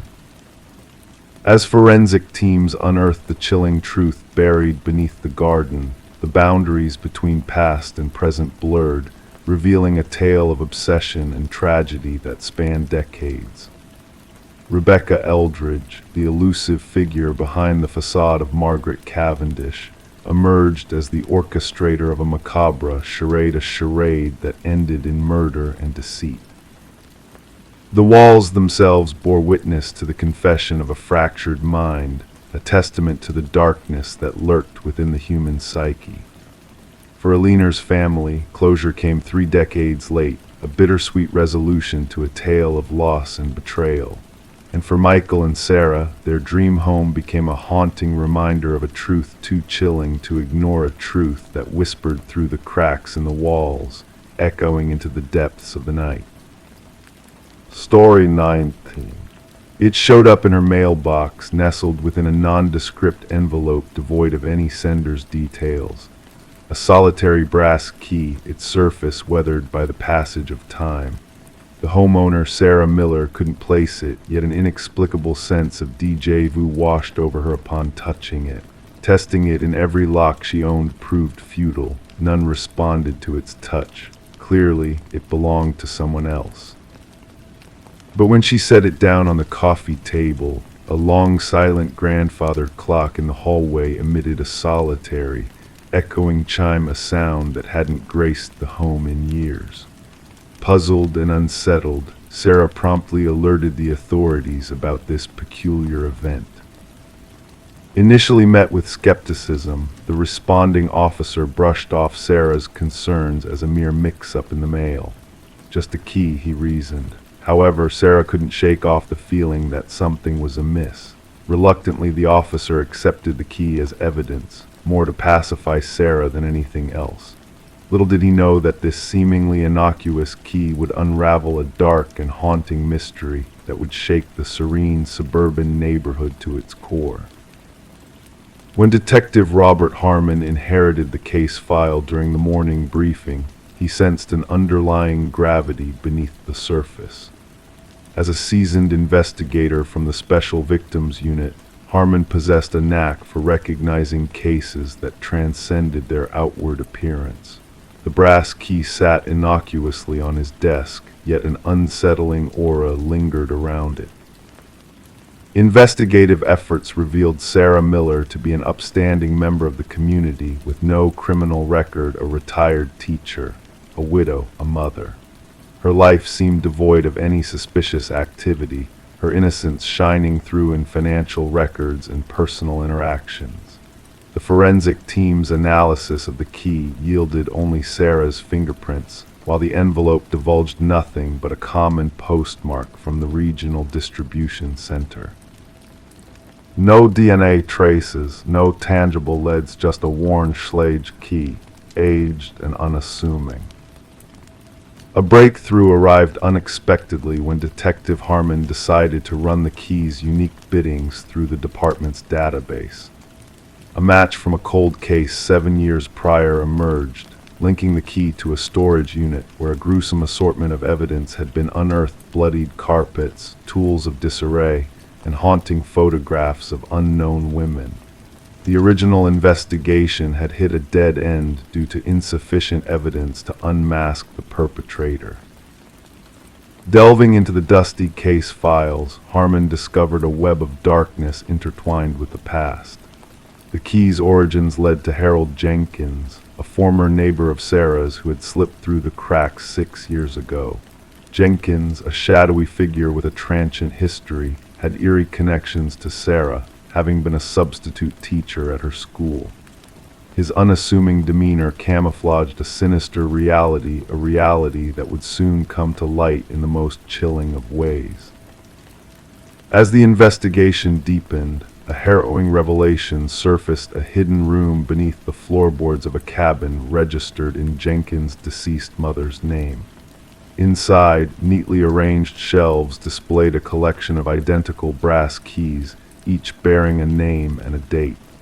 5 keys aligned with the women from the photographs, while 27 others hinted at a cascade of unsuspected victims. The manhunt for Jenkins intensified as the scope of his atrocities unfurled.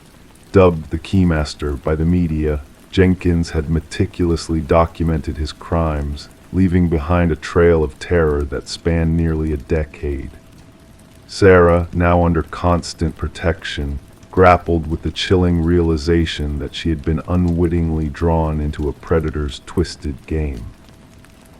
A game that culminated in a dramatic showdown as authorities closed in on Jenkins in a remote wilderness. In a final act of defiance, Jenkins chose to end his own life rather than face justice, leaving behind a journal with a chilling message for Sarah, a message that underscored the profound impact of his malevolence. The aftermath unveiled a staggering total of 32 victims, bringing closure to families long haunted by uncertainty. Sarah, forever changed by the nightmare that had encroached upon her life, never returned to her home, forever haunted by the specter of Jenkins' malevolence. The clock that had chimed mysteriously was revealed to be a pawn in Jenkins' voyeuristic game, a silent witness to the darkness that lurked beneath the surface of the ordinary. The saga of Harold Jenkins, the Keymaster, stands as a stark reminder of the sinister forces that can hide behind a facade of normalcy. As researchers delve into his writings in search of insights, the legacy of his heinous acts serves as a chilling beacon, urging vigilance against the shadows that lurk among us. And amidst the silence of an evidence locker, a collection of brass keys silently bears witness to lives forever altered, a stark testament to the unfathomable darkness that sometimes dwells behind unassuming masks. Story 20. The aged apartment held its secrets: pipes that groaned, floorboards that whispered tales of days long past. But the new tenant, Sarah, sensed something more sinister in the air. The footsteps that echoed from above were too purposeful, too deliberate for a building that should have held no one beyond its top floor. Night after night, the rhythmic pacing above her head kept her company in the shadows. One evening, a surge of courage propelled Sarah to tap the ceiling with a broomstick. The footsteps ceased, plunging the room into a heavy silence. Then, as if in defiance, a single knock resounded from within the ceiling itself. Sarah chose to keep the unnerving incident to herself, attributing the sounds to the settling of the old building or perhaps a curious critter exploring the attic space. Despite the relentless footsteps that traversed her ceiling each night, she adapted by drowning out the eerie echoes with blaring TV volumes and the solace of headphones as she drifted into slumber. Detective Morris was drawn into the enigma of the apartment when a maintenance worker stumbled upon a hidden realm during routine repairs. Beneath a section of dislodged drywall in the hallway, a concealed passage unfolded a space that defied the building's known layout. Illuminated by a flashlight, the narrow crawl space unveiled a ghostly sanctuary adorned with remnants of human presence: food wrappers, water bottles, a tattered blanket, and a weathered notebook. The notebook, a chronicle of Sarah's daily life, held hauntingly detailed notes of her every move. A meticulous observer had recorded her routines, her visitors, her meals, even the moments of solitude in her sanctuary. The entries began with precision but spiraled into madness, with cryptic symbols scrawled in the margins. The final words read, "The subject has turned a blind eye to my existence. No one ignores me." Forensic teams delved into the shadows of the crawl space, uncovering fingerprints that bore no match in any database. An intricate network of passages interwoven within the walls and ceilings of the building was unveiled, some dating back generations. These secret pathways led to 5 different apartments, yet culminated in watchful points disguised as imperceptible apertures, with only one target in focus: Sarah Coleman's dwelling. Interviews with current occupants yielded no unusual accounts, but former residents unveiled a different tale. 3 predecessors of Sarah spoke of a sensation of being surveilled, of inexplicable movements in the dead of night. One soul had fled after a mere fortnight, haunted by unseen eyes. None had dared voice their fears, haunted by the specter of sounding paranoid. The unraveling of the enigma began with the discovery of microscopic blood traces in one of the hidden passages. DNA scrutiny linked the evidence to Martin Weaver, a former tenant who had vanished without a trace years prior, residing directly beneath Sarah's abode. Martin's abrupt disappearance had coincided with confrontations with Edward, a reclusive neighbor who harbored a penchant for silence and solitude.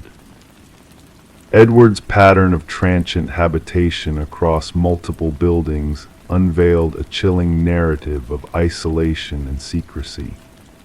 His enigmatic presence in the lives of those around him, coupled with his sudden disappearances, raised red flags that echoed through time and space. A remote cabin concealed Edward's clandestine operations, a macabre shrine to his obsessions. Walls adorned with images of unwitting residents, meticulously charted maps of building structures, and journals chronicling the care of his captives painted a grim picture. The corkboard at the cabin's heart bore witness to the missing souls, the victims of a deranged architect of captivity. As the search for Edward intensified, a chilling realization gripped Detective Morris. The specter of Sarah's ordeal haunted his thoughts.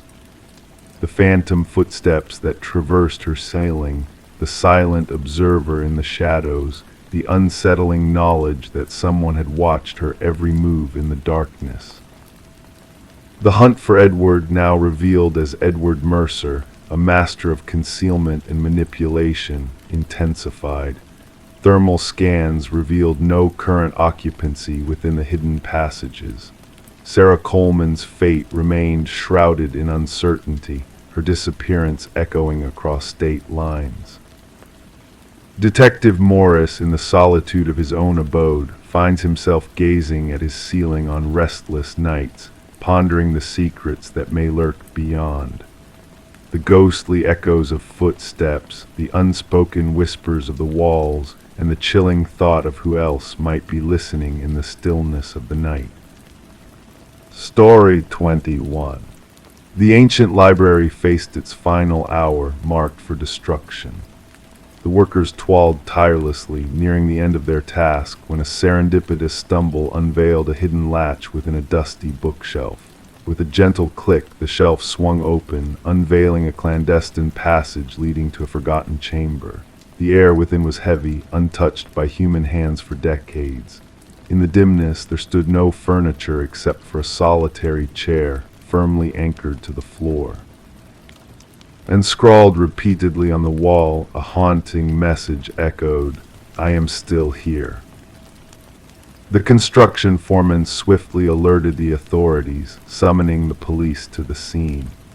What had begun as a routine demolition swiftly morphed into a chilling enigma. Detective Morgan Walsh, a seasoned veteran of 2 decades in law enforcement, stood at the threshold, his flashlight piercing the darkness, casting an eerie glow on the cryptic words that adorned the walls. "Secure the area," Walsh directed the officers, his voice resonating in the confined space.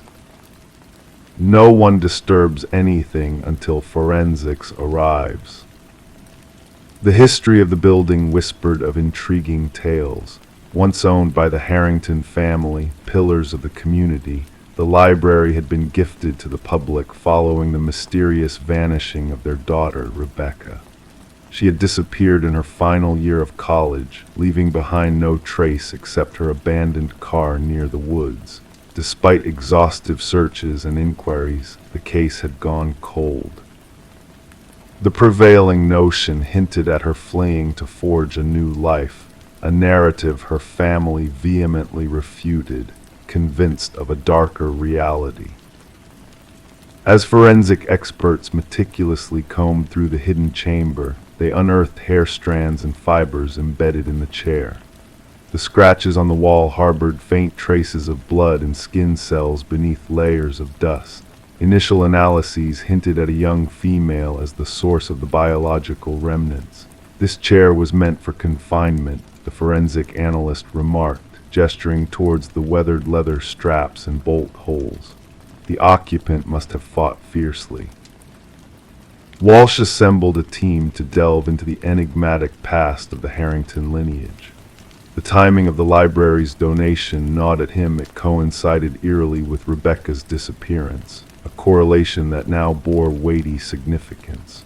Further inquiries unearthed a disconcerting detail.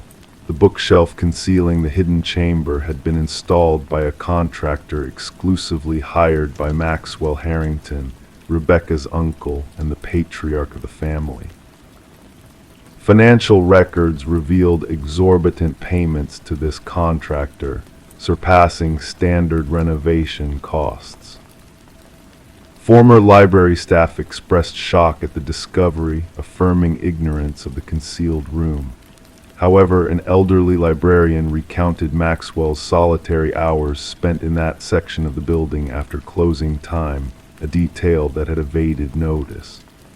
Maxwell insisted that area remain untouched during renovations, she recounted to investigators, citing his rationale of historical significance and irreplaceable craftsmanship.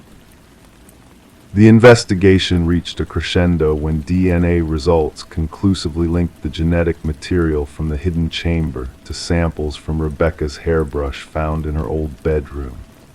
The timeline unfolded with grim clarity. Rebecca had not fled. She had been imprisoned behind the bookshelf, potentially by a member of her own family. Armed with a warrant, detectives scoured the Harrington estate, where in Maxwell's study, they uncovered a concealed journal within a secret compartment. The journal chronicled months of unsettling entries detailing Maxwell's unnerving fixation on his niece. The final entry sent shivers down their spines. She threatened exposure. "I cannot allow that. The chamber shall confine her until she comprehends." Confronted with the damning evidence, Maxwell's fa-de crumbled. "She jeopardized everything," he confessed tonelessly. "Rebecca unearthed evidence of my embezzlement from the family foundation.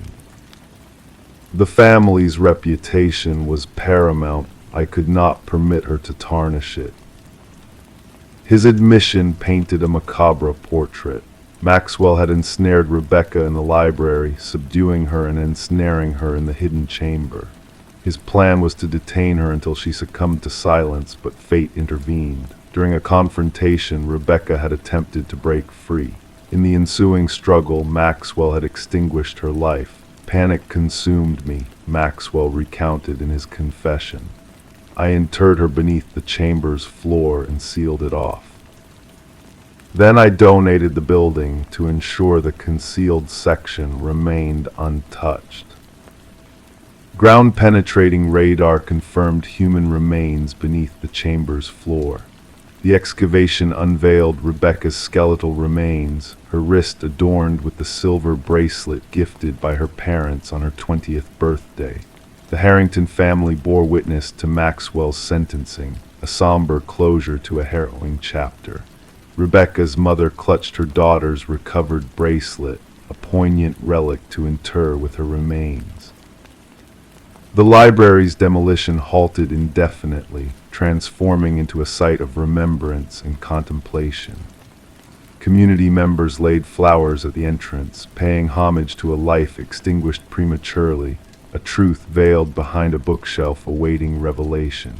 In a poignant twist, Rebecca's desperate plea etched on the walls, "I am still here," assured her eternal remembrance and heralded the eventual arrival of justice, albeit belated, into the light. Story 22. The apartment lay silent for months, a dormant space waiting to reveal its secrets.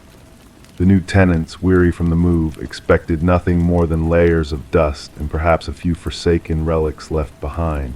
Yet one door stood stubbornly closed, a closet locked tight from within. When the landlord finally coerced it open, the anticipation was tinged with unease. Not discarded coats or forgotten trinkets greeted them, but a sight that sent shivers down their spines. The walls bore the marks of desperation deep, jagged scratches etched into the wood as if by trembling hands seeking escape. And in the shadowed corner, an ancient flip phone lay dormant, its battery long extinguished, save for one haunting message glowing on the screen, unread. Detective Morgan Shaw, a veteran of harrowing investigations, felt a chill creep down her spine at the scene before her. It wasn't the presence of blood or overt violence that disturbed her, but the silent screams echoed in those scratch marks, a silent testimony of someone trapped, fighting against the confines of that small, suffocating space. "We need forensics here immediately," she instructed her partner, Officer Reed, who diligently captured each scratch on camera. "And gather the records of the previous tenants." The message on the phone whispered ominous words, "I know what you did." The landlord, a jittery man with perpetually clammy hands, nervously recounted that the previous tenant, a quiet young woman named Emma Caldwell, had vanished without a trace, leaving rent unpaid. "She kept to herself, hardly a sound," he stammered, avoiding meeting Shaw's gaze. "No trouble ever caused." Forensic analysis unveiled a chilling truth. Within those scratches, multiple blood samples, most belonging to Emma Caldwell, reported missing at the age of 28 after her abrupt disappearance from work. Yet amidst her DNA, 2 other samples lingered. One remained a mystery to the databases, while the other matched a man who had supposedly perished in a car crash 2 years prior. "This defies logic," Shaw muttered, studying the perplexing lab results.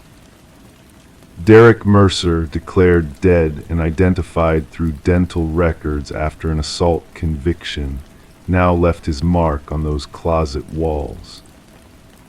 Emma's abode painted a poignant narrative of an interrupted existence. Stacked mail, an abandoned coffee mug in the sink, a neatly arranged bed.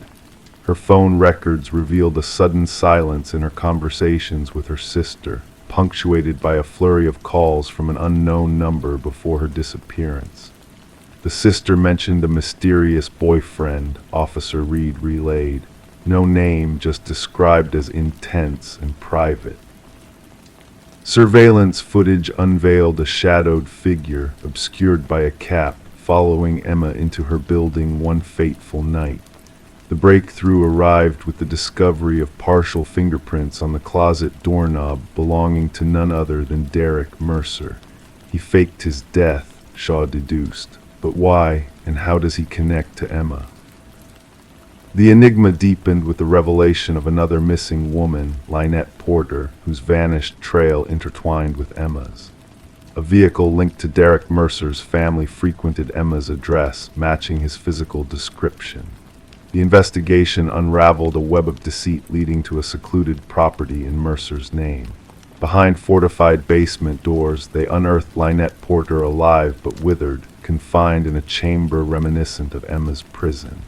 "He made me witness," she murmured, hollow-eyed.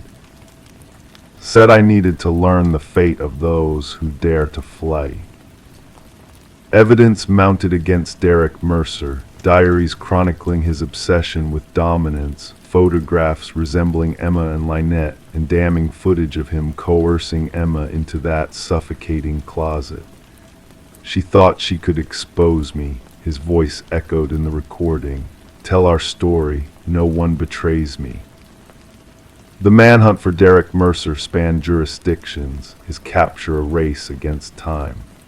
As authorities combed the shadows, profilers unveiled a chilling portrait of a man driven not only by murder but by the perverse pleasure of extinguishing hope in confined spaces.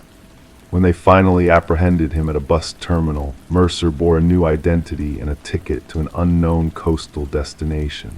In his possession, duct tape, a hunting knife, and a newspaper clipping detailing Emma's vanishing. During interrogation, Mercer exuded a disconcerting calmness. "She sent that message herself," he dismissed the phone's haunting words. "She sought rescue, but she didn't merit escape." The trial laid bare the elaborate charade of Mercer's demise, leveraging a homeless man's dental records to orchestrate his vanishing act. For years, he lurked unseen, preying on women resembling his initial victim. Emma's remains were never recovered. Forensic clues hinted at her tragic demise within that unforgiving closet, eternally clawing at unyielding walls. The jury swiftly reached a unanimous guilty verdict after a mere 4 hours of deliberation. As the judge pronounced a life sentence devoid of reprieve, Mercer's lips twitched in a faint smile, as if the outcome aligned with his enigmatic logic. At the sentencing, Lynette Porter faced him down. "You locked us in darkness, for that's where your soul dwells imprisoned. As you wither in your cell, I shall bask in the light." The case reshaped missing persons protocols, emphasizing relationship dynamics and property investigations. Detective Shaw preserved the closet door from Emma's dwelling in her office, a poignant reminder that horror isn't always clad in blood, but etched in the frantic marks of one battling for survival. Story 23. The tale of the new homeowners unfolded like a whispered secret in the night. The old Victorian manor they now called home held mysteries that transcended time itself. Daniel and Meredith Parker were drawn to the house's history, its intercom system a relic of a bygone era, crackling with untold stories late at night. The couple brushed off the quirks at first, dismissing the static and occasional whispers as mere echoes of the past. One fateful night, curiosity got the best of Daniel. He pressed the button on the intercom, and a chilling whisper slithered through the speaker, asking, "Why did you come back?" His hands trembled, and a cold shiver ran down his spine. Behind him, Meredith denied ever uttering those words, her voice barely a breath in the stillness of the house. Detective Sarah Reeves arrived at the manor, sensing there was more to the supposed break-in than met the eye. Daniel, pale and haunted, recounted the strange events that had unfolded since they moved in. The discovery behind a wall, hidden for decades, unraveled a chilling tale of betrayal and tragedy. A leather-bound journal belonging to a woman named Alina revealed her fears of her husband's sinister intentions. The final entry, penned 30 years ago, hinted at a dark and unresolved fate. As the investigation delved deeper, the truth buried beneath the house's foundation came to light. A woman's remains, a victim of violence long forgotten. Vincent Blackwood, the elderly former owner, confessed to the crime that had haunted the house for years. His chilling account of silencing Aliner's voice through deception sent shivers down the detective's spine. The house itself seemed to bear witness to the long-kept secret, its walls echoing with the pain of the past. The trial concluded swiftly, with Vincent admitting guilt to the murder he had concealed for decades. The judge's words echoed the calculated cruelty of his actions, condemning him for the silence he had imposed on Aliner's voice. Daniel and Meredith, unable to bear the weight of the house's history, bid farewell to the manor, its dark past now laid bare. As the intercom system was dismantled by the new owners, whispers lingered in the air, a haunting reminder of the house's hidden truths. Detective Reeves, closing the case file for the last time, felt a sense of closure wash over her. The house, once a silent witness to a heinous crime, had found its voice through the echoes of the past. Driving past the manor on her way home, Detective Reeves felt a tug of curiosity, a longing to hear the whispers carried on the breeze. The house stood silent, its secrets now revealed, but its presence lingered like a ghost in the night, a testament to the power of voices long silenced but never forgotten. Story 24. The real estate listing made no mention of a basement. The architectural plans held no clue to its existence. Yet when the family removed the worn carpet, they uncovered a concealed door. A hefty, corroded handle awaited them. It took the strength of 3 to pry it ajar. Stale air wafted out, heavy with the aroma of damp soil. Steps descended into darkness, beckoning them onward. Expecting mere storage, they were met with a solitary chair illuminated by a swaying light bulb. And there, on the wall behind, hung a series of photographs depicting them. The Mercer family had settled into the suburban abode in the midst of winter, the early darkness enveloping the neighborhood in an eerie stillness. The aged structure, with its weathered siding and creaking floors, exuded a certain charm, or so they thought. Little did they foresee the depth of history the house harbored, or the chilling collision it would have with their present. Detective Sarah Connors arrived at the scene with her partner, the crime scene unit diligently marking the area with fluttering yellow tape. Mrs. Mercer's tremulous voice had relayed the shocking discovery beneath their very living room floor. "We must document everything before anyone else ventures below," Connors directed, donning latex gloves with practiced ease. Camera flashes punctuated the darkness as the forensic team meticulously captured the eerie scene. The wooden steps groaned underfoot as they descended. The basement, no larger than a standard bedroom, boasted concrete walls painted a dull gray. A solitary chair was anchored to the floor at the room's center. Above, the stark bulb cast elongated shadows, swaying gently in an unseen current. However, it was the array of photographs that seized their attention, 37 images meticulously arranged in chronological order. "These date back nearly 4 weeks," noted Connor's partner, inspecting the timestamps on the backs of the prints. "Look at this one, Mrs. Mercer napping on the sofa, Mr. Mercer at the kitchen table, the children in their rooms." The investigation uncovered no signs of forced entry, no evidence of intrusion. The security system had remained silent. Nothing tangible had been pilfered. Yet their privacy had been violated, their sense of security shattered. Forensic analysis revealed multiple fingerprints, predominantly belonging to previous occupants of the house. A history of 6 swift turnovers in the past decade emerged, each family departing within a year, selling at ever-decreasing prices. None had mentioned an underground chamber. "We must interview every former owner," Connors stipulated, flipping through her notepad. The case darkened as they delved deeper into the past. Discrepancies in property records surfaced, blueprints altered between transactions, permits filed then retracted, inspection reports marred by redactions. A breakthrough arrived during a conversation with a contractor who had refurbished the house 7 years prior. His complexion blanched upon glimpsing photographs of the basement. "That room is non-existent," he protested, his hands trembling. "I gutted that place to its core. There was no basement, no door. Nothing beneath the living room but earth and concrete." Data extracted from a hidden memory card within the light fixture inundated their evidence boards with myriad images not solely of the Mercers, but of past families. Children slumbering, parents quarreling, intimate scenes, mundane routines, all captured by an unauthorized observer.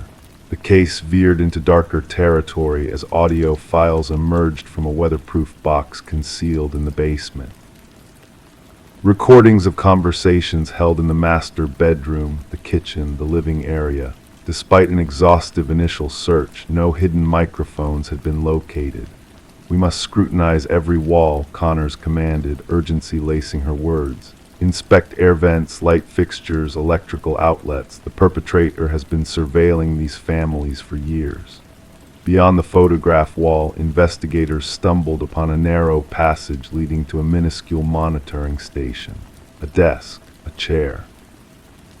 A laptop linked to an array of wireless cameras, and a journal, its pages filled with meticulous observations on each family that had dwelled within the house. Their routines, their schedules, their disputes, their vulnerabilities. The script matched that of the original builder, a man named Edward Kelvin. Public records indicated his demise during the house's construction, a fact that grew increasingly dubious as the inquiry unfolded. No trace of a death certificate. No funeral arrangements on record. Edward Kelvin had simply vanished from public archives. The journal's final entries spiraled into madness. Phrases like "they never look beneath" and "they never perceive me" recurred incessantly. The ultimate page bore a single sentence: "The subsequent family arrives tomorrow." Fingerprint comparison confirmed what had begun to dawn on the detectives. Edward Kelvin had never vacated the house he erected. Instead, he had retreated into its covert recesses, crafting a network of observation points to surveil families who believed themselves unobserved. The pursuit endured 3 days before they discovered him huddled within a crawlspace amid the second-floor chambers, his physique wiry and sinewy, adapted to navigating the narrow passageways he had fashioned within the walls. Blinking against the glare of the flashlights, his eyes reflected an unfamiliar brightness. During interrogation, Kelvin spoke of the families as if they were players in his private drama. He narrated their lives with the detached demeanor of a scientist scrutinizing specimens. He professed to never intrude, never thieve, never directly disrupt their existence. He had merely watched, recorded, chronicled. "They welcomed me in," he asserted to investigators, his tone soft and rational. "They signed the deeds, they became mine." The psychiatric evaluation concluded Kelvin suffered from severe delusions, perceiving himself as a custodian of the house rather than an intruder. The families were transient guests in what he regarded as his enduring abode. The Mercers refrained from revisiting the property. Like their predecessors, they abandoned their possessions, salvaging only what fit in suitcases. The house stood desolate as legal proceedings unfolded. The trial unveiled the extent of Kelvin's surveillance network, hidden chambers accessible solely through crawlspaces, observation points intricately woven into the structure, all meticulously planned prior to the initial brick being laid. The dwelling had been conceived as a voyeuristic contraption from the outset, its inhabitants unwitting participants in Kelvin's obsessive cataloging. Upon the jury's verdict, Kelvin exhibited no emotion. He had already withdrawn into the recesses of his mind, where he could roam unseen through the passages of the house, now existent solely in recollection. The property was ultimately razed, its earth excavated and replaced. Yet for those families who had resided there, the violation persisted. They were haunted not by what had been stripped from them, but by what had lurked unbeknownst to them, observing, listening, documenting their most intimate moments from within walls they trusted to shield them. Occasionally, in silent interludes, they found themselves glancing up at air vents, light fixtures, the junctures where walls met ceilings, pondering if they were truly solitary now, pondering if they ever had been. Story 25. The aged apartment exuded an air of antiquity, with its creaking heating system and clattering pipes creating a familiar yet eerie ambience. She had grown accustomed to these sounds, reassuring herself that they were merely quirks of an old building. But one night, a whisper, barely audible yet unmistakable, drifted through the vents. It was not the usual background noise of neighbors chatting on the phone. It was a soft, beckoning voice calling her name. Intrigued and slightly unnerved, she leaned in closer, pressing her ear against the cold metal grate. A chill swept past her, almost teasingly, as the voice spoke again. "I know you can hear me." Detective Morgan Shaw found herself in the heart of the deserted apartment, surrounded by the meticulous work of the forensics team. Cameras flashed, capturing every detail as they combed through the scene. The missing woman, Alina Reeves, had been absent for a week before the stench caught the attention of the building's manager. What they uncovered within the ventilation system was beyond comprehension. Officer Patel recounted Alina's claims of hearing voices through the vents, which had been dismissed by the building management as mere echoes of the building's aging infrastructure. Shaw, kneeling by the vent, observed the deep scratches surrounding it, evidence of a frantic attempt to pry it open from the inside. The chilling realization dawned on her: someone had been trapped within these walls, desperate to escape. Alina, a beloved kindergarten teacher with a penchant for nurturing plants and brightening her students' days, had exhibited signs of paranoia in the days leading up to her disappearance. Her sister revealed during an interview that Alina had been convinced of a sinister presence, whispering to her through the vents. Shaw surveyed the apartment anew, noticing details that hinted at a sinister presence lingering in the shadows. As the investigation unfolded, eerie revelations came to light. Fibers matching Alina's clothing were found in the vent, along with a mysterious fingerprint inside the cover. Listening to the haunting audio recordings from Alina's phone, Shaw realized the extent of the psychological torment Alina had endured. The history of the building revealed a chilling pattern of tenants fleeing, citing strange occurrences within the walls. Harold Weber, the enigmatic building superintendent, raised suspicions with his nonchalant demeanor, masking a deeper knowledge of the building's dark secrets. A hidden passage discovered in Alina's bathroom unveiled a sinister truth. A voyeur had been living within the walls, watching, listening, and whispering to unsuspecting victims. Weber's meticulously organized files and disturbing collections painted a picture of a predator lurking in the shadows. Weber's arrest shed light on the horrifying extent of his obsession with the tenants, his delusions of symbiosis with the building, and the twisted shrine he had curated. The trial exposed the chilling reality of his crimes, culminating in a swift verdict of guilt. Despite the renovations and new ownership, the apartment building remained tainted by its dark history. Residents reported inexplicable sounds, whispers in the walls, and chilling drafts that carried spectral voices. The echoes of the past lingered, blending with the groans of the heating system and the rattling of pipes, creating an atmosphere of unease that refused to dissipate. Story 26. In the silent embrace of the night, the old house stood as a sentinel of forgotten memories. Whispers of a vanished young woman lingered in the air, echoing through the empty rooms. The neighbors spoke of her disappearance, a mystery that had shrouded the house in a veil of intrigue for years. And when the new tenants crossed the threshold, they were met with a peculiar sight: a bedroom, locked from within, concealing secrets untold. With a gentle persistence, they pried open the stubborn door, revealing a chamber frozen in time. The air was thick with the weight of neglect, dust dancing in the dim light, yet amidst the stillness an unsettling order prevailed. The bed was meticulously made, the mirror gleaming with a haunting clarity.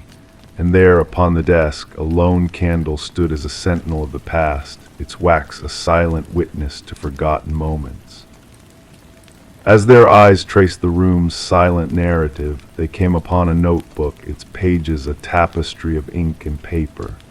Detective Morgan, a seeker of truths, delved into its depths as forensic technicians danced the delicate dance of investigation. The words within belonged to Elise Winters, a specter of the past, her essence captured in the strokes of her pen. Each page whispered of her existence, leading them closer to the heart of the mystery. In the fading light of the room, Detective Morgan uncovered the final entry, a testament to Elise's turmoil. "I know he's watching me tonight," the words cried out, etched in desperation. The ink bore witness to her fears, to a truth unseen by the world. Her voice echoed through the pages, a plea for justice in the silence of the night. The room held its secrets close, revealing little of the fate that befell Elise. No signs of struggle marred the scene, no crimson stains upon the floor. It was a tableau of preservation, a snapshot of a life interrupted, frozen in time. As the investigation unfolded, hidden truths emerged from the shadows. A key, a flash drive, an intricate web of deceit woven by unseen hands.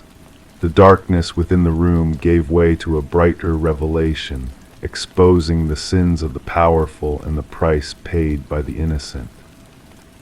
Through the labyrinth of evidence, Detective Morgan followed the trail of corruption, uncovering a web of deceit that stretched beyond the confines of the old house. The truth, like a hidden river, flowed beneath the surface, waiting to be brought into the light. As the pieces fell into place, the shadow of justice loomed large over those who sought to hide in the darkness. Vincent Harriman, a man of power and privilege, found himself ensnared in the web of his own making.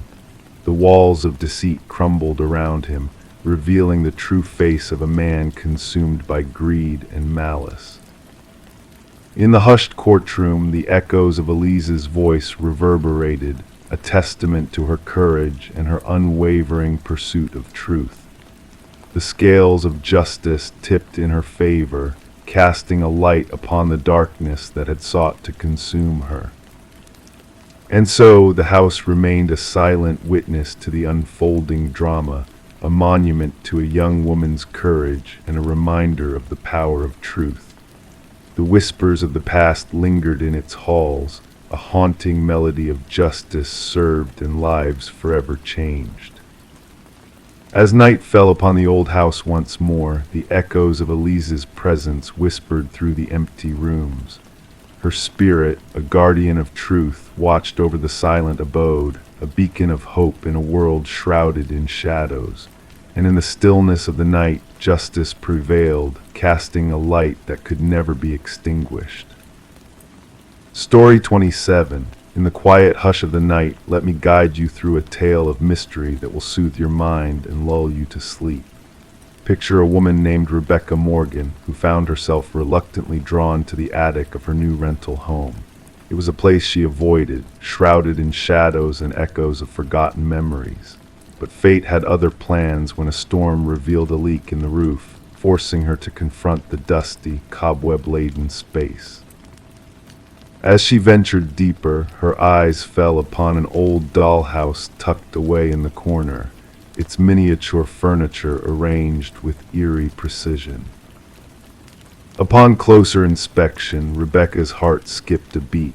The figures within the dollhouse were not mere dolls, but intricately hand-carved replicas of her own family. Each tiny likeness mirrored her loved one's features and postures, frozen in time. Yet one figure stood out, the figure meant to represent Rebecca herself, standing by the attic door, watching. Tracing her finger along the roof of the dollhouse, Rebecca felt a chill seep into her bones, unrelated to the draft that danced through the rafters. This dollhouse did not belong in this unfamiliar abode. It whispered secrets of surveillance and intrusion, unsettling the very foundations of her reality. Soon, law enforcement was summoned to the scene, finding a family besieged by fear and confusion, unwilling to return to the attic. Detective Sarah Harmon delved into the enigma, initially dismissing it as a mere prank or figment of imagination. But the details within the dollhouse painted a different picture, a portrait of obsession and meticulous observation. Forensic revelations unveiled a hidden truth, a hidden basement lair, a voyeur's den beneath the unsuspecting family's feet. An intruder had made their home beneath the floorboards, a silent witness to the Morgans' every move. The absence of forced entry puzzled investigators, leading them down a twisted path of clandestine occupation and chilling revelation. The past intertwined with the present as the son of the previous homeowners emerged as the orchestrator of this macabre charade. Martin Wells, driven by possessive delusion, had woven a web of surveillance and control, using the dollhouse as his twisted puppetry stage. His motives lay buried in the shadows of grief and obsession, blurring the lines between reality and fantasy. As the truth unfurled, the Morgans found solace in a new beginning, far from the haunting memories of their former dwelling. But the echoes of the dollhouse lingered, a reminder of how fragile our sense of security can be. Rebecca, haunted by the specter of unseen eyes, vowed to banish all traces of miniature replicas from their new haven, seeking sanctuary in the unknown. And so, dear listener, as you drift into the realm of dreams, remember that even in the darkest corners, light can pierce through. May this tale of shadows and revelations soothe your soul and guide you into a peaceful slumber, where the mysteries of the night are but fleeting whispers in the wind.